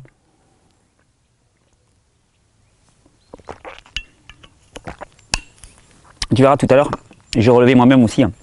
Je regardais un petit peu sur l'appel aux questions de Facebook, et il y en avait une que j'ai relevée, parce que elle est assez intéressante. Tu as une personne qui parle de son mari, qui a pris un régime frugivore, puis qui dit, voilà, au début ça allait bien, puis maintenant il est déprimé. Et tu as quelqu'un qui réagit en disant, ah mais c'est parce qu'il ne mange pas de produits animaux. Je dis, mais attends, je l'ai relevé cette question, je vais en reparler. Et je dis, non mais attends, ramener la dépression à une absence de produits animaux, c'est du Mickey parade, quoi, globalement. Je veux dire, les facteurs, la dépression est un symptôme, les facteurs qui président à l'apparition de ces symptômes, là encore, il y en a. L'un des premiers facteurs, c'est l'épuisement, c'est la fatigue. Et tout focalisé sur le régime alimentaire. Et puis, il y a celui qui a sa religion végan, il y a celui qui a sa religion carnée. Et alors, dès qu'il y a un problème chez un végan, c'est parce qu'il ne mange pas carné. Tu vois, c'est l'explication. Mais le mec, il peut avoir des tas de raisons dans sa vie. Il peut avoir perdu son père, sa mère ou ses enfants, avoir trop de stress au travail, vivre dans un environnement pollué au niveau électromagnétique. Enfin, globalement, on ne peut pas ramener ça à un seul facteur. Donc je l'avais relevé, c'est juste pour montrer l'ornière dans laquelle on peut tomber en religion. Les éléments que tu apportes sont, selon moi, importants quand on parle de reminéralisation des dents, mais ils ne sont pas uniques. Et croire que c'est l'unique chose qui va participer à la reminéralisation des dents, c'est ce que font nombre de praticiens de santé autoproclamés. Actuellement, c'est la grande mode. Et puis ils ont chacun leur marotte. Il y en a un, c'est la reminéralisation et la micronutrition. Donc ils ne jurent que par ça. C'est-à-dire que si tu te micronutris, ben, tout va aller bien. T'as l'autre, ça va être la respiration. C'est-à-dire si tu respires bien, tout va aller bien. T'as l'autre, ça va être l'exercice physique. Si tu fais l'exercice physique en suffisance, tout va aller bien. T'as l'autre, c'est la posture. Donc il va falloir utiliser, marcher pieds nus et ainsi de suite, se connecter à la terre et c'est ça qui va tout faire. Et les cocos, c'est la convergence entre les différentes multiples conditions que vous connaissez par cœur qui président à la bonne vie humaine qui vont apporter une amélioration de l'état de santé. Mais c'est en aucun cas un seul facteur. Et le problème, c'est quand on spécialise sur un seul facteur. Et là, on rentre en religion. C'est-à-dire, tout ce qui passe par ce facteur est bon et ce qui n'y passe pas est mauvais. Et ça ne marche pas. Donc, d'ici Noël, on aura abordé ce sujet de manière assez profonde et tu vas voir, c'est pas aussi simple. Question de Sonia. Bon voilà, j'espère que j'aurai. Tu me donnes des références, donc Weston Price, Melvin Page et Ramiel Nagel. J'ai lu les trois. J'ai lu intégralement le livre de Weston Price, d'ailleurs qui va être sous peu traduit en français, je tiens à le préciser, Nutrition and Physical Degeneration, toute l'étude de Weston Price, qui est traduit en français par une amie qui a fait un travail colossal et que je salue au passage. Salut Alexandra. Et il va être traduit en français de manière magnifique. Donc j'ai lu en français, je l'avais lu en anglais avant, Melvin Page j'ai lu, Ramiel Nagel j'ai lu aussi, donc je connais ces références par cœur. Mais tu sais, je lis tout azimut, je lis toutes les influences, parce que je suis persuadé que j'aurais du mal à trouver quelqu'un qui a suffisamment d'honnêteté intellectuelle, et je me classe là-dedans, et c'est pour ça que je dis, voilà, j'espère apporter des éléments, mais je ne suis pas suffisant et exclusif. Mais je sais que chacun va défendre son petit précaré, sa petite marotte, son petit truc à lui. Donc l'un les micronutriments, l'autre la circulation, l'autre les problèmes environnementaux, et qu'il faut lire tout ça pour arriver à avoir une vue, un tableau d'ensemble un petit peu de quelle peut être la problématique pour soi-même d'ailleurs. Question de Sonia. Crois-tu que nous soyons nombreux à souffrir du SIBO, Small Intestine Bacterial Overgrowth? Par ailleurs, crois-tu que c'est curable? T'es anglaise toi, ou québécoise. Curable. Et penses-tu que les problèmes intestinaux sont le siège de problèmes systémiques majeurs? Pour finir, le régime GAPS est-il pour toi une bonne idée à la guérison des intestins? Wow, bon, beaucoup de questions. SIBO, Small Intestine Bacterial Overgrowth, c'est quoi? C'est quoi? Ben, c'est quand tu manges un repas, et 10 minutes, un quart d'heure après, tu te sens comme une femme enceinte. D'ailleurs, que tes intestins gonflent ou que tu aies simplement la sensation. Hein, parce que les ballonnements, ils sont classés, comment on appelle ça, il y a un terme. Je suis censé être reposé et sorti de vacances. Je ne me souviens plus. Il y a un terme pour ça. Bon, je ne l'ai plus, je le retrouverai. En fait, cette sensation de ventre qui gonfle, ça peut être simplement une sensation. C'est-à-dire que les personnes, le ventre ne gonfle pas, mais ils ont une sensation d'avoir énormément d'air dans les intestins. Bon, ben, ça témoigne que tu manges ta nourriture, elle passe au travers de l'estomac.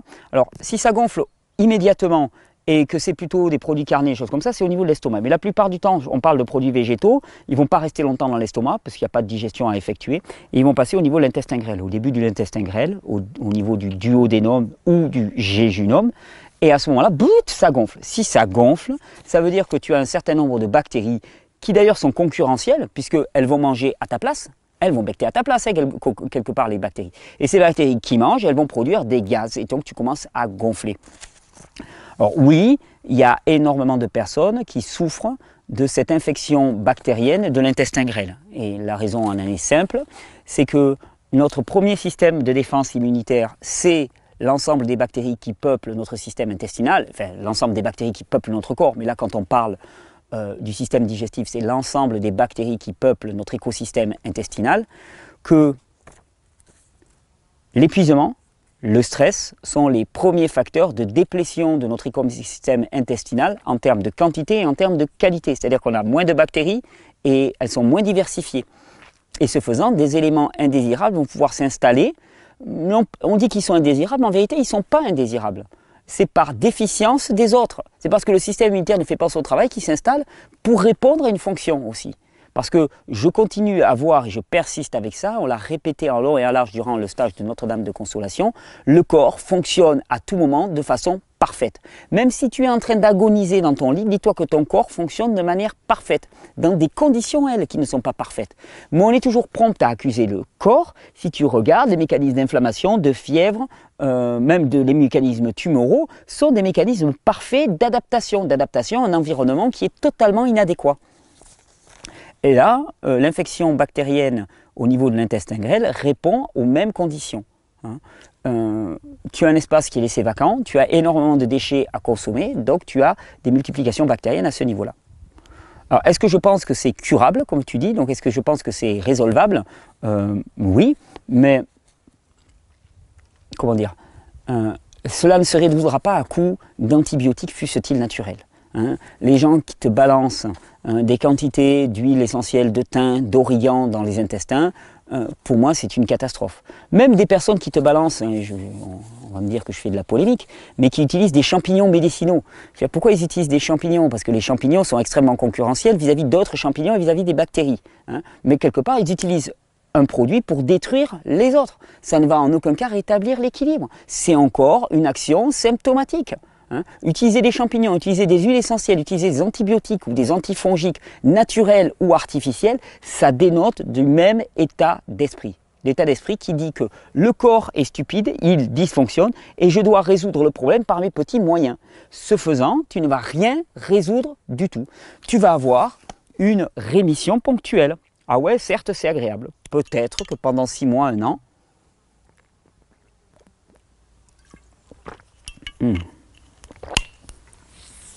il est vraiment très bon. Je serais presque à 2 doigts de vous donner la recette, mais on va laisser attendre. Peut-être que pendant 6 mois, 1 an, tu vas avoir une disparition des symptômes momentanés. Donc tu vas être content. Mais au bout de 6 mois, 1 an, ça va revenir. Pourquoi? Parce que le terrain, les conditions premières n'ont pas été changées. Tu veux dire, ce faisant, si tu n'as rien changé à ton hygiène de vie, tes populations bactériennes seront aussi faibles, l'accumulation de déchets elle sera la même. Alors, à la rigueur, tu vas me dire, utiliser une action volontariste, tout en réformant complètement son mode de vie, peut-être que ça pourrait être entendu. Moi, j'aime pas ce type d'approche, parce que même l'utilisation de champignons médicinaux, d'huile essentielle d'origan, de thym, et ainsi de suite, je trouve ça extrêmement agressif et on joue avec des armes qu'on ne maîtrise pas. Mais à la rigueur, s'il y a des transformations de l'hygiène de vie globale, pourquoi pas, on peut l'entendre. Penses-tu que les problèmes intestinaux sont le siège de problèmes systémiques majeurs? Alors ça, sans douter, parce qu'à partir du moment où tu as ton système immunitaire intestinal, et le SIBO, comme tu le dis, n'est qu'un symptôme, c'est-à-dire c'est pas le problème. Le SIBO témoigne qu'il y a un déséquilibre au niveau de tes populations bactériennes et microbiennes au niveau des intestins. Donc le SIBO est une expression, l'une que l'autre que tu vas voir apparaître très rapidement la plupart du temps, c'est ce qu'on appelle la perméabilité intestinale. Donc si tu couples ça à une mauvaise digestion, perméabilité intestinale, tu as des produits anormaux qui vont passer à l'intérieur de l'organisme, il va y avoir accumulation de déchets à l'intérieur de l'organisme, donc apparition de parasites à l'intérieur de l'organisme, le parasitisme et le microparasitisme à l'échelle du sang n'étant là aussi qu'un symptôme, et utiliser des produits pour détruire les parasites à l'échelle du sang, c'est une bêtise, parce que ce ne sont que des symptômes, ils ne sont pas là s'il n'y a pas des déchets qui passent, et donc il y a un problème en amont. Accumulation de déchets, réaction auto-immune, puisque tu as des produits, réaction allergique et auto-immune, puisque tu as des produits anormaux qui vont passer à l'intérieur du sang et du système intérieur. Voire un trouble au niveau du cérébraux, puisque les produits vont se retrouver au niveau du sang, rapidement ils vont passer plus ou moins la barrière hémato-encéphalique qui elle-même va être détériorée, et bim, ça va passer au niveau du cerveau. Donc oui, je pense que ce sont des problèmes sur le siège de problèmes systémiques majeurs, oui, j'en suis persuadé, je le constate chaque jour. Pour finir, le régime GAPS. Donc GAPS, c'est un acronyme qui veut dire Gut and Psychologic Syndrome. Donc c'est un régime alimentaire qui a été mis au point par quelqu'un qui s'appelle Natasha Campbell, qui s'est beaucoup intéressé à la question des enfants autistes. Et Gut and Psychologic Syndrome, ça veut dire les syndromes entéropsychologiques, c'est-à-dire les syndromes de perturbations psychologiques liées à l'état intestinal. Et le régime GAPS, donc qui est basé essentiellement sur des bouillons de viande, des matières grasses animales, et petit à petit des légumes et des produits peu transformés. Est-ce qu'il est une bonne aide à la guérison des intestins? Je connais beaucoup de gens qui l'ont fait avec des résultats très, très variables. Ce qui est certain, c'est que si tu te gaves de viande et de produits animaux en permanence, au niveau de l'acidité de ton milieu, ça va aller de pire en pire. Donc, je pense que pour des personnes qui ont les intestins particulièrement abîmés, son truc du bouillon de poule, par exemple du bouillon de poulet, alors hormis tout critère éthique, hein, je suis d'accord, c'est bon. On ne va pas se prendre la tête avec ça, vous comprenez de quelle position je parle, qui apportent du collagène, les bouillons d'os par exemple, qui apportent du collagène et choses comme ça, peuvent être vraiment intéressants pour la réparation du milieu intestinal. Mais il y a beaucoup d'autres choses qui sont intéressantes. Les jus de légumes sont très intéressants. L'aloe vera est très intéressante pour la réparation de la muqueuse intestinale. Le repos avant tout est super intéressant pour la réparation de la muqueuse intestinale. Et le jeûne est super bienvenu pour la réparation de l'écosystème intestinal. Le régime GAPS pratiqué comme une religion, c'est-à-dire vraiment stricto sensu ce que dit Natasha Campbell.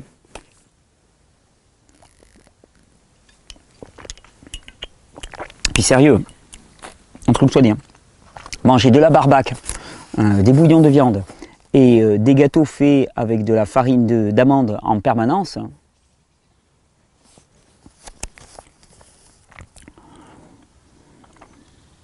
j'espère avoir répondu à ta question. Électrosensibilité. Salut Thierry. S'il y a bien une pathologie on m'a dit de parler plus lentement. Il paraît qu'en cours je parle lentement et qu'en vidéo je m'énerve un petit peu. C'est parce que moi je suis là.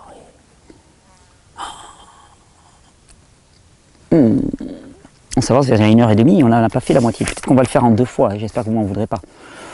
S'il y a bien une pathologie dont je n'entends que très peu une guérison réelle, malgré un tas de changements environnementaux et en profondeur, c'est l'électrosensibilité. Des retours à ce niveau de ta part, merci. Ah oui, des retours, je vais pouvoir t'en donner. Pour te dire quand même que la composante physique est certainement importante dans les phénomènes d'électrosensibilité. Moi, je suis quelqu'un qui est très sensible, par exemple, au Wi-Fi. Mon électrosensibilité au réseau Wi-Fi disparaît complètement quand je suis en jeûne. En période de jeûne, je n'ai plus de problème au niveau des réseaux Wi-Fi. Donc, l'électrosensibilité est certainement un problème complexe, mais de ce que je comprends, quand même, les ondes électromagnétiques se voient amplifiées ou rentrent en résonance avec les déchets que l'on peut trouver à l'intérieur du corps. Donc automatiquement, quand quelqu'un me parle d'électrosensibilité, je lui parle de jeûne, de nettoyage du foie, en utilisant par exemple des plantes médicinales, du jus de betterave, un mélange qui s'appelle Hepato par exemple chez Régénérescence, qui est excellent pour nettoyer le foie, super puissant, des gommes même.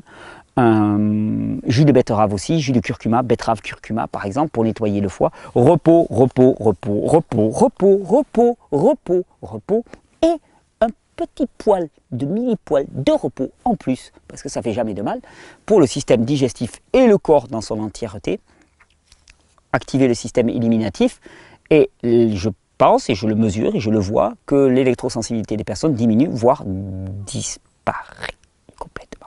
J'ai un ami qui était électrosensible, qui globalement ne l'est plus vraiment, sauf en période de grande fatigue, de stress et ainsi de suite. Donc, et combien de personnes parmi vous vont dire « moi je vois une rémission des symptômes », sauf en cas de période de grande fatigue et de stress et ainsi de suite. Ça veut donc dire que quand l'organisme n'a plus la ressource en termes d'énergie pour répondre à l'environnement, pour s'adapter à l'environnement, eh bien, il ne peut plus s'adapter. ça paraît un truisme, mais quand tu n'as plus l'énergie pour t'adapter à ton environnement, tu ne t'adaptes plus à ton environnement. Et quand tu ne t'adaptes plus à ton environnement, alors à ce moment-là, des symptômes apparaissent. C'est pour ça que le facteur clé, c'est ta capacité adaptative, donc ton repos. Point barre. Voilà Hugo, j'espère que ça répondra à ta question. Alors question de Benjamin, désagrément de la grossesse. Ça ne va pas te concerner à toi directement. Salut Thierry, voici ma question. Ma copine et moi étions en train de regarder une youtubeuse qui est enceinte et qui nous raconte sa grossesse. Super, on fait du sujet. Mais j'ai l'impression qu'être enceinte n'apporte que des désagréments. Saute de l'humeur, nausées, troubles du sommeil, cauchemars, perte, prise de poids, douleur au sein, dégoût alimentaire, rétention d'eau, perturbation du système digestif. Je me demandais si ces symptômes pouvaient être atténués, voire disparaître avec une alimentation et un style de vie beaucoup plus physiologique. Réponse, oui. Oui, et puis ça se constate énormément. La grossesse pour une femme, alors déjà, être enceinte n'apporte pas que des désagréments. Déjà. Parce que globalement, tu n'es pas enceinte pour rien. Il y a un moment où il y a quand même une issue. Et au bout de 9 mois, normalement, tu es censé cueillir le gros lot. Tu as un gamin qui arrive. Et un gamin n'a rien à voir avec un désagrément. Pour ma part, je pourrais dire que c'est certainement l'une des plus belles choses qui me soit arrivée dans ma vie. Si ce n'est la plus belle chose qui me soit arrivée dans la vie. Les enfants et en particulier d'être papa. Donc déjà, voilà. Alors tu vas me dire, ouais, toi tu es un mec, les femmes elles ont le mauvais côté. Non, les femmes elles n'ont pas le mauvais côté. Je pense que toutes les femmes témoigneront de la même chose. Après, il faut comprendre que quand une femme est enceinte, il y a un énorme programme de nettoyage qui se met en place à l'échelle du corps. Énorme programme de nettoyage. Et s'il y a beaucoup à nettoyer, s'il y a beaucoup de déchets un peu partout, eh bien, ça peut ramoner sérieusement. Donc il est évident que dans ce cadre-là, l'adoption d'un mode de vie alimentaire, rythme de vie, qui est beaucoup plus approprié aux besoins réels, aux besoins vitaux de l'individu, va conduire à une diminution, voire une quasi-disparition des symptômes.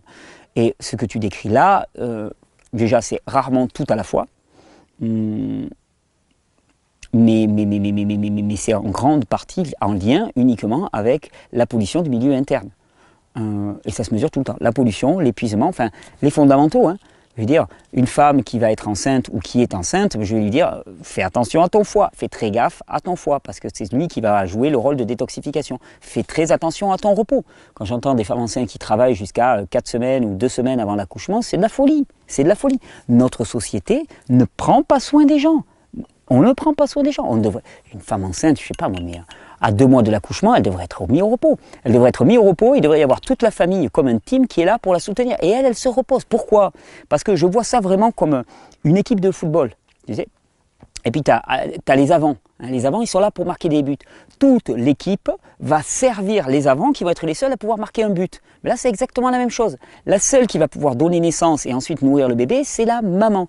Toute la famille et tous les amis devraient être mobilisés pour lui permettre d'arriver dans le meilleur état possible au moment de l'accouchement et ensuite d'avoir un maximum de réserves minérales, nerveuses, hormonales à toutes les échelles du corps pour pouvoir nourrir, pour pouvoir materner l'enfant, pour pouvoir s'en occuper de manière adéquate parce qu'elle est la seule à pouvoir le faire.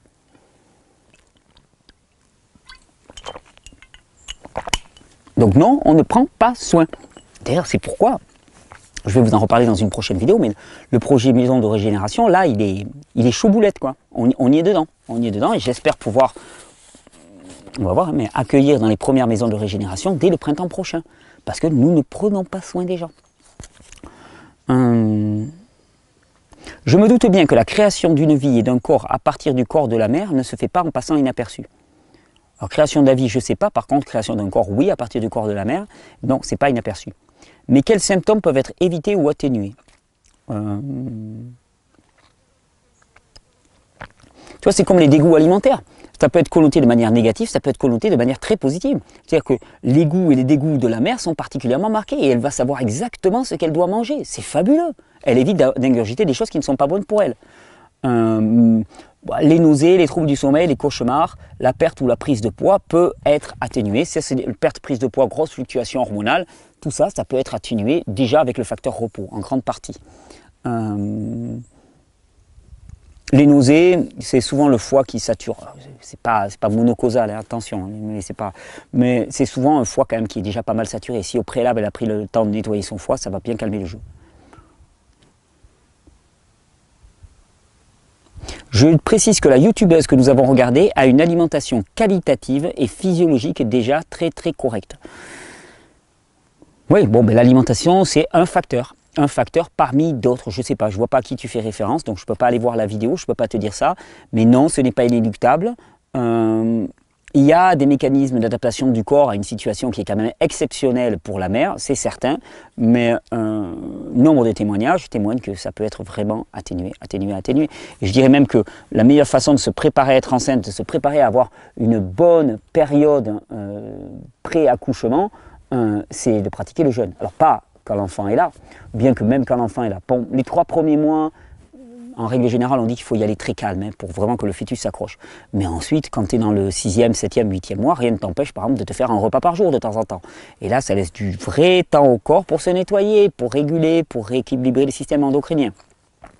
Mais avant, quand une femme veut être enceinte et si elle veut se préparer, elle et son compagnon et son mari, jeûne, c'est le meilleur moyen. De toute façon, quand on me dit comment est-ce que je peux être enceinte, j'ai essayé d'avoir un enfant avec mon mari et puis j'y arrive pas, comment est-ce que je peux être enceinte, je dis jeûne. Jeûne. Je collectionne les témoignages de mamans qui se sont mis à jeûner et qui ont eu des enfants. Alors, il ne faut pas obligatoirement jeûner pour avoir des enfants puisque tout le monde ne jeûne pas, mais quand on a des difficultés, c'est certainement un très bon atout à jouer. Question de Guillaume. Question. Le docteur Morse parle d'un régime 100% fruits. Mais ne risque-t-on pas de manquer de matière grasse puisque les fruits en contiennent très peu?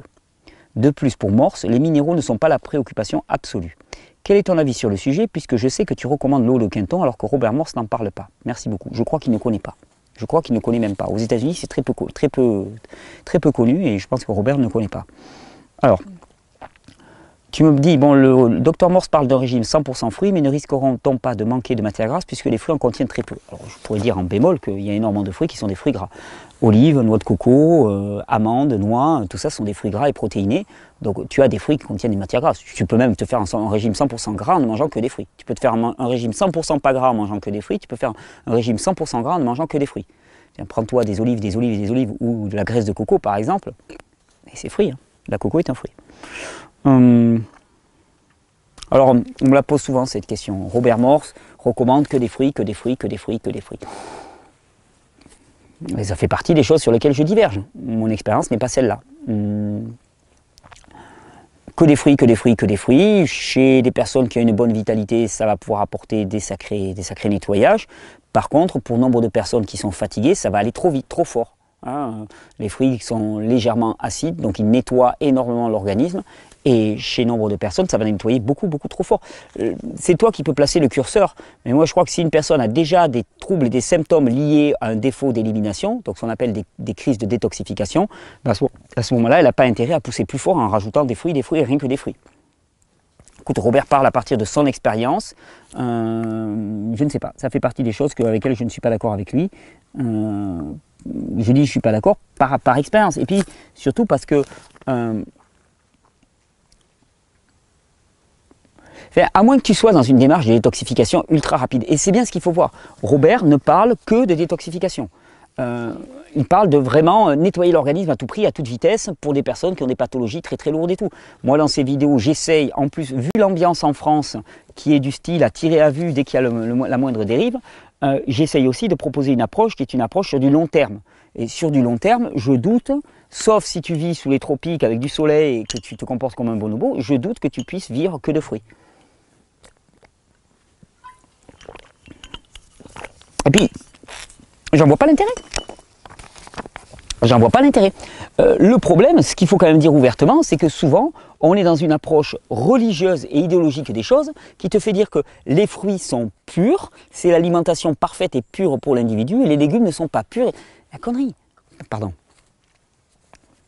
Il ne faut pas que j'oublie de couper au montage. Il ne faut pas dire des mots comme ça. C'est une erreur. Un mieux comme ça. C'est une erreur fondamentale. La pureté ne vient pas de ce que tu manges. Il n'y a pas d'alimentation pure et d'alimentation impure, parce que ça, c'est de la pensée religieuse. Il n'y a que les religieux pour te dire tel aliment est pur et tel aliment est impur. Ça n'existe pas. Ça n'existe pas. La pureté ne vient pas de ça. D'ailleurs, Jésus dit bien, ce n'est pas ce qui rentre dans ta bouche, c'est ce qui en sort qui te rend pur. C'est pas ce qui rentre dans ta bouche, c'est ta façon de te comporter avec les autres. C'est ce que tu penses, parce que ce que tu dis, c'est aussi ce que tu penses. C'est l'état de tes pensées, c'est ça qui te rend pur. Donc il y a derrière ça l'idée que le fruit est pur et les légumes sont un peu moins purs. Et on voit ça déjà parfois aussi dans les approches de type pranique et tout. Les gens te disent, bon voilà, au début, alors le niveau 0, tu manges juste végétarien, puis après tu manges des fruits, tu manges juste des fruits et des légumes, puis après tu manges que des fruits. Là déjà, tu t'élèves spirituellement, c'est faux. C'est faux. Il n'y a aucune élévation spirituelle à manger des fruits. Il n'y a strictement aucune élévation spirituelle à manger des fruits. Il y a un allègement de ton système digestif. Donc peut-être que comme il est plus léger, il va s'élever ton système digestif. Mais à part ça, il n'y a aucune élévation spirituelle à manger des fruits ou des légumes plutôt que de la viande, des choses comme ça. Ce qui est certain, c'est que si tu consommes une alimentation qui demande énormément d'énergie pour digérer, tu vas avoir du mal à être spirituellement fulgurant juste après le repas.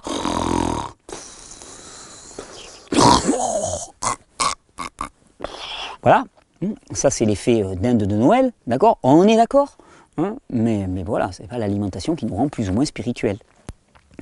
Donc, de toute façon, dans les fruits, il y a des micronutriments. Je pense que Robert focalise vraiment sur la détoxification à tout crin, à la sauvage.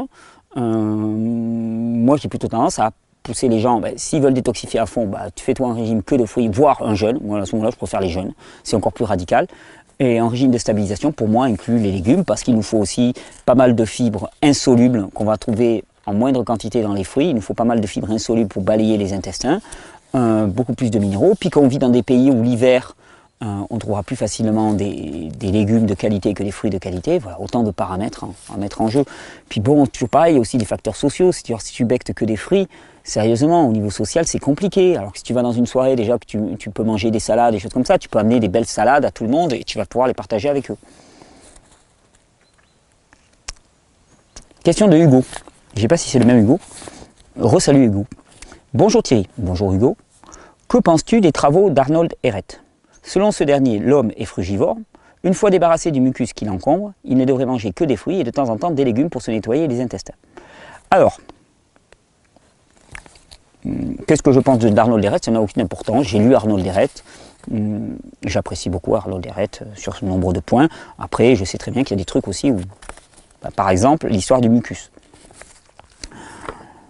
Quand tu mouches, d'accord? Tu mouches ce qu'on appelle du mucus. Ce mucus ne vient pas de l'intérieur de toi. Tu n'es pas rempli de mucus. J'entends encore des gens dire, Arnold Ehret, c'est ce qu'il disait par rapport au modèle explicatif de l'époque. Arnold Ehret, il faut voir que c'est dans les années 30, d'accord? Donc il donnait par rapport aux connaissances physiologiques de l'époque. Il pensait qu'on était rempli de mucus. C'est faux, on n'est pas rempli de mucus. Le mucus est formé au niveau des surfaces de séparation entre le milieu intérieur et le milieu extérieur. Par exemple, le mucus est formé dans les intestins. Le mucus est formé au niveau des bronches, le mucus est formé au niveau de tout le système ORL, au niveau des muqueuses, les muqueuses à mucus, donc de par leur nom, qui tapissent le nez par exemple. Donc le mucus est formé là. Donc une fois débarrassé du mucus qui l'encombre, on ne peut pas se débarrasser du mucus qui nous encombre. On peut se débarrasser d'une partie des déchets. Et quand ces déchets sont mis à l'extérieur, ils sont accompagnés, au moment où ils traversent la muqueuse, ils sont accompagnés de mucus. Le corps produit du mucus pour accompagner ces déchets, mais on ne peut pas se débarrasser de tout le mucus. J'aime bien les travaux d'Arnold Ehret. Par contre, pour moi, c'est une approche, là encore, j'utiliserai ce mot, très religieuse des choses. C'est comme ça. Il dit, les choses sont comme ci, sont comme ça, aucune preuve, aucune... Il ne devrait manger que des fruits et de temps en temps des légumes pour se nettoyer les intestins. Alors déjà, la définition de frugivore,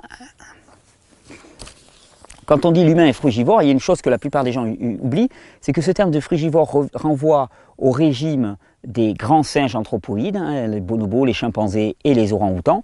Et si tu regardes leur régime alimentaire, il est très varié. Ça va dépendre déjà de là où ils habitent. T'en as qui sont essentiellement folivores, c'est-à-dire qu'ils mangent essentiellement des légumes, frugivores que des légumes. T'en as d'autres qui mangent beaucoup de fruits. T'en as d'autres qui mangent des légumes et des fruits. Et tous, ils mangent aussi une portion de produits animaux sous forme de larves, d'insectes, voire d'autres chimpanzés, d'autres animaux, des charognes, des carcasses qu'ils peuvent trouver. Et ça, on l'oublie. Ils mangent même des œufs. À l'occasion, quand ils trouvent des œufs, ils sont relativement opportunistes. Donc, ce régime frugivore, pour moi, le régime frugivore, de plus en plus, je peine à l'utiliser parce qu'il y a une haute charge idéologique derrière cette notion de frugivorisme. Je dirais un régime basé sur des aliments pas ou peu transformés, riches en micronutriments de qualité, poussés sur un sol sain. Là, voilà, on s'accorde.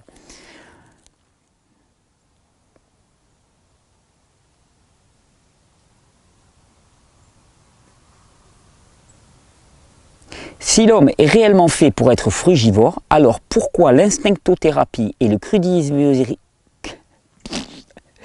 crudivorisme sensoriel raisonné, donc de Dominique Guyot, nous orientent vers les légumes, les produits animaux et les sucres concentrés, même quand le corps paraît alcalin et dépourvu de mucus? Notre instinct ne devrait-il pas nous orienter uniquement vers les fruits une fois ce cap passé? Tu sais Hugo, moi je vais te dire une chose. L'alimentation, on doit s'alimenter pour être nourri. Voilà, point barre. Pour reprendre, c'était quoi? C'était le bourgeois gentilhomme là. Il faut manger pour vivre et non pas vivre pour manger. Le problème c'est que à passer trop de temps à intellectualiser la prise alimentaire, à retrouver les conditions idéales, c'est donner trop d'importance à la nourriture en tant que telle. Et j'aime énormément les travaux de Dominique. Vraiment, et Dominique, c'est toute l'affection que j'ai pour lui et pour son travail. Et je pense que Dominique fait un travail dans ce domaine, mais pas pour que ça devienne l'alpha et l'oméga de toute personne et que ça devienne l'unique point de focalisation. D'ailleurs, il s'intéresse vraiment aux conditions de vie de l'humain et non pas uniquement au régime alimentaire.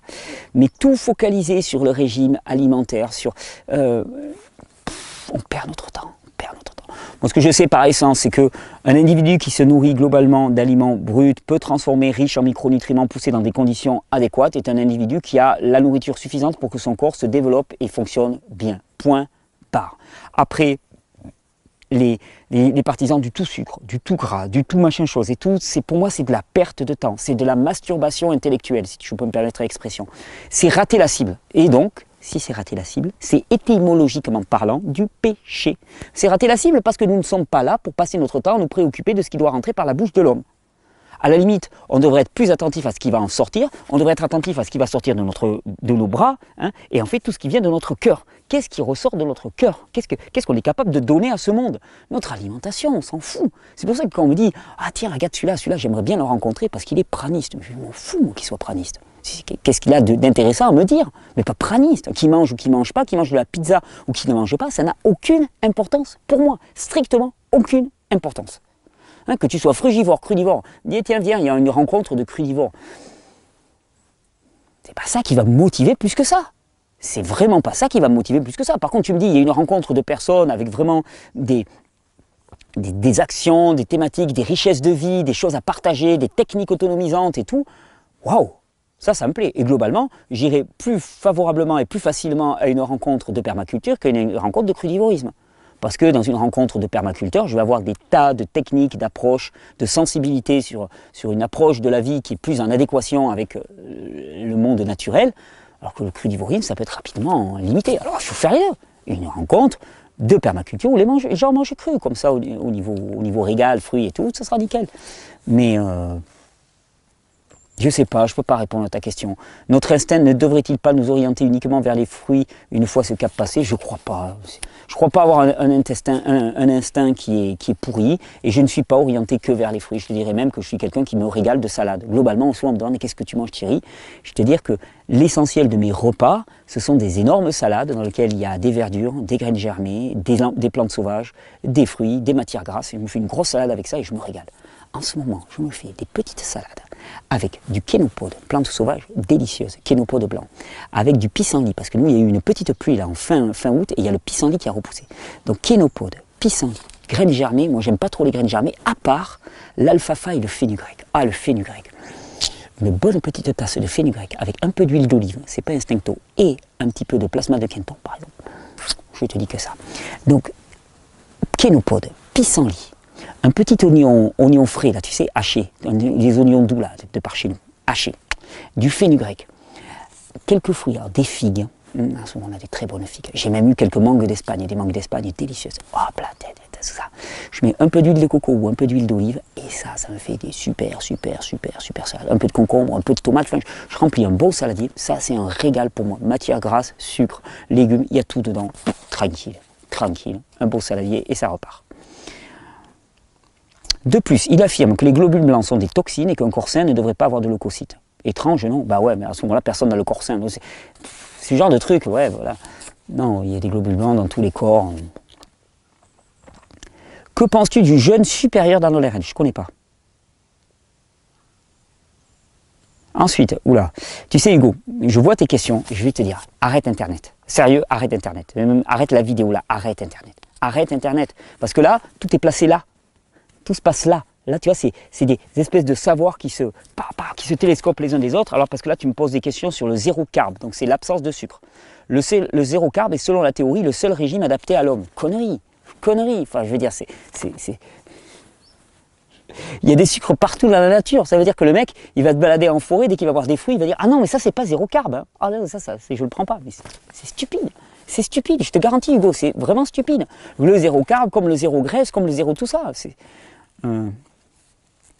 Selon le zéro carb, l'homme est censé manger uniquement de la viande, car les plantes, fruits et légumes nous empoisonnent via les fibres et les salicilates. Mais c'est stupide, il n'y a même pas besoin de répondre à ça, c'est stupide. Ce régime aurait d'immenses vertus thérapeutiques, diabète guéri, cancer en rémission, sclérose en plaques. Ce régime apporte beaucoup de protéines qui acidifient le pH, sans parler de tous les antibiotiques et hormones que contient la viande. N'est-ce pas étonnant que ce régime marche pour certains? Selon moi, s'il fonctionne, c'est certain, c'est grâce à la suppression des produits laitiers, des produits céréaliers et de la nourriture industrielle. Oui, mais c'est avant tout ça, c'est la suppression de la nourriture industrielle, c'est que tous les gens qui adoptent ces régimes, ils vont s'orienter vers une alimentation beaucoup plus brute, hein, qui est préparée à la maison, ils vont s'orienter vers du bio et ainsi de suite. C'est ça qu'il faut voir en commun. Et une fois qu'on a réalisé ça, ben on le prend et on arrête de se prendre la tête sur notre alimentation. Surtout que notre alimentation est ramenée à sa portion congrue, qui est l'alimentation que l'on mange. Notre alimentation, c'est beaucoup, beaucoup plus que ça. Et je vais te dire, tout le temps qu'on passe sur Internet à écouter les vidéos de un tel qui est zéro carb et l'autre qui est zéro gras et l'autre qui est zéro machin chose, eh bien c'est du temps qu'on ne passe pas à relationner avec les autres et à faire quelque chose de nos bras et de notre cœur et de nos tripes dans ce monde.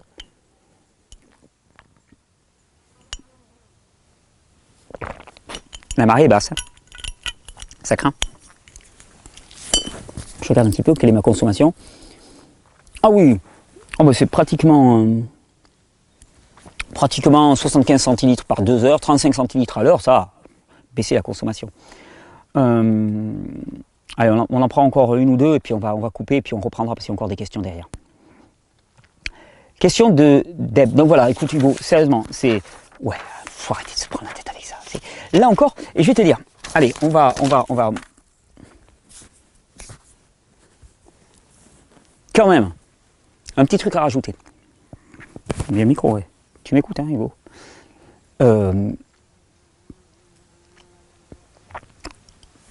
L'alimentation industrielle, transformée, ainsi de suite, réellement, ne construit pas des corps qui fonctionnent de manière correcte. Ça, on est complètement d'accord.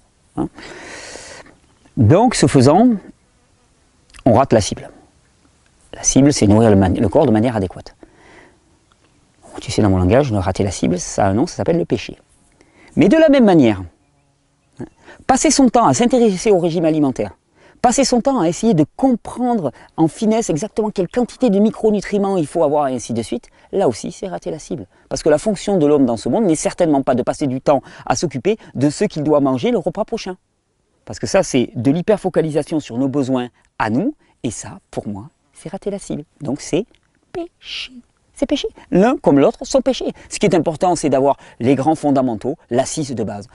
Consomme une grande part de fruits et de légumes non transformés, des aliments bruts. Tu dois consommer de la viande, consomme la plus bio possible, des aliments élevés en plein air qui n'ont pas souffert, très peu transformés, consomme des produits bruts. Le truc, c'est que dans les supermarchés, tu vas trouver que des trucs en barquette qui sont faits de tas d'ingrédients qui ont été fabriqués des mois avant. Ça, c'est de l'alimentation morte, complètement morte, qui ne t'apportera pas des éléments nutritifs nécessaires à la vie. Hein. En fait, ce n'est pas une alimentation morte, parce que l'alimentation, elle n'est jamais vivante ou morte, c'est une alimentation de mort. C'est-à-dire qu'elle ne va pas nourrir les processus de vie en toi. Choisis une alimentation qui nourrit les processus de vie en toi. Et arrête de te prendre la tête avec le sans matière grasse, sans sucre, sans machin chose et tout. On n'est pas là pour ça.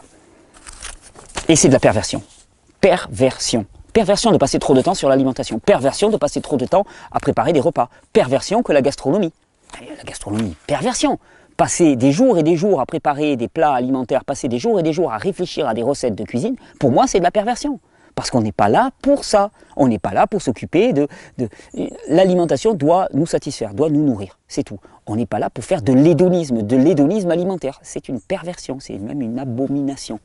Donc oui, tous les grands chefs, par exemple, d'ailleurs quand tu vois les grands chefs, c'est hallucinant hein, de s'incliner devant des personnes qui objectivement, à l'image, sont globalement en très mauvaise santé. obèses, avec des foies qui ne fonctionnent pas, qui sont au bord de la rupture d'anévrisme et de l'attaque cardiaque. Et là, on dit « Oh, grand chef, mais grand chef de l'avant, oui. Non, mais grand chef est trépassé, quoi. » Et il est victime de sa propre perversion. J'ai beaucoup de compassion pour eux. Allez, on en prend une petite dernière. Question de Deb. Donc Déby, Déborah, débonnaire. Pas mal ça, débonnaire, le terme débonnaire, qui est souvent qualifié de manière très négative, quelqu'un de débonnaire. Quelqu'un de débonnaire, c'est quelqu'un de calme, de paisible et de joyeux. C'est un peu balou. Il en faut peu pour être heureux. Hein, mais ça c'est bien ça, débonnaire. Donc Deb, symptômes d'intoxication ou de détoxification. Bonjour, comment peut-on faire la différence entre les symptômes d'intoxication et de détoxification? Merci. Déborah, j'étais pas loin. Alors écoute, là j'ai plus de jus, donc il va falloir couper la vidéo. Je te remercie. Non, question complexe.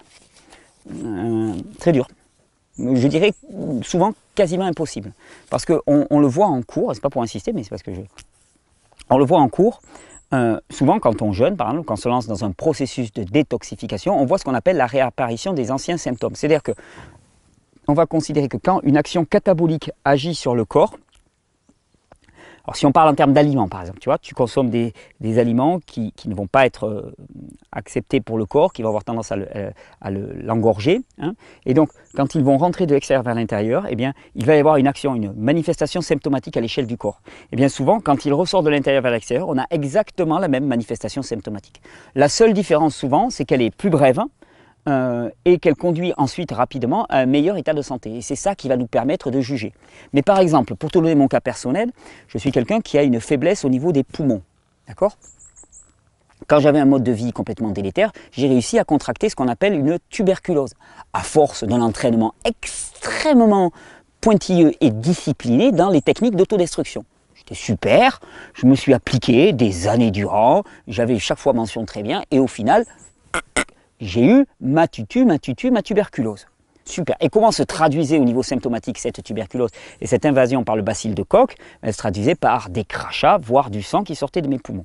Il m'est arrivé en jeûne de revoir les mêmes symptômes, c'est-à-dire cracher du sang, ressortir. Alors le problème, c'est qu'effectivement, on se focalise sur les symptômes.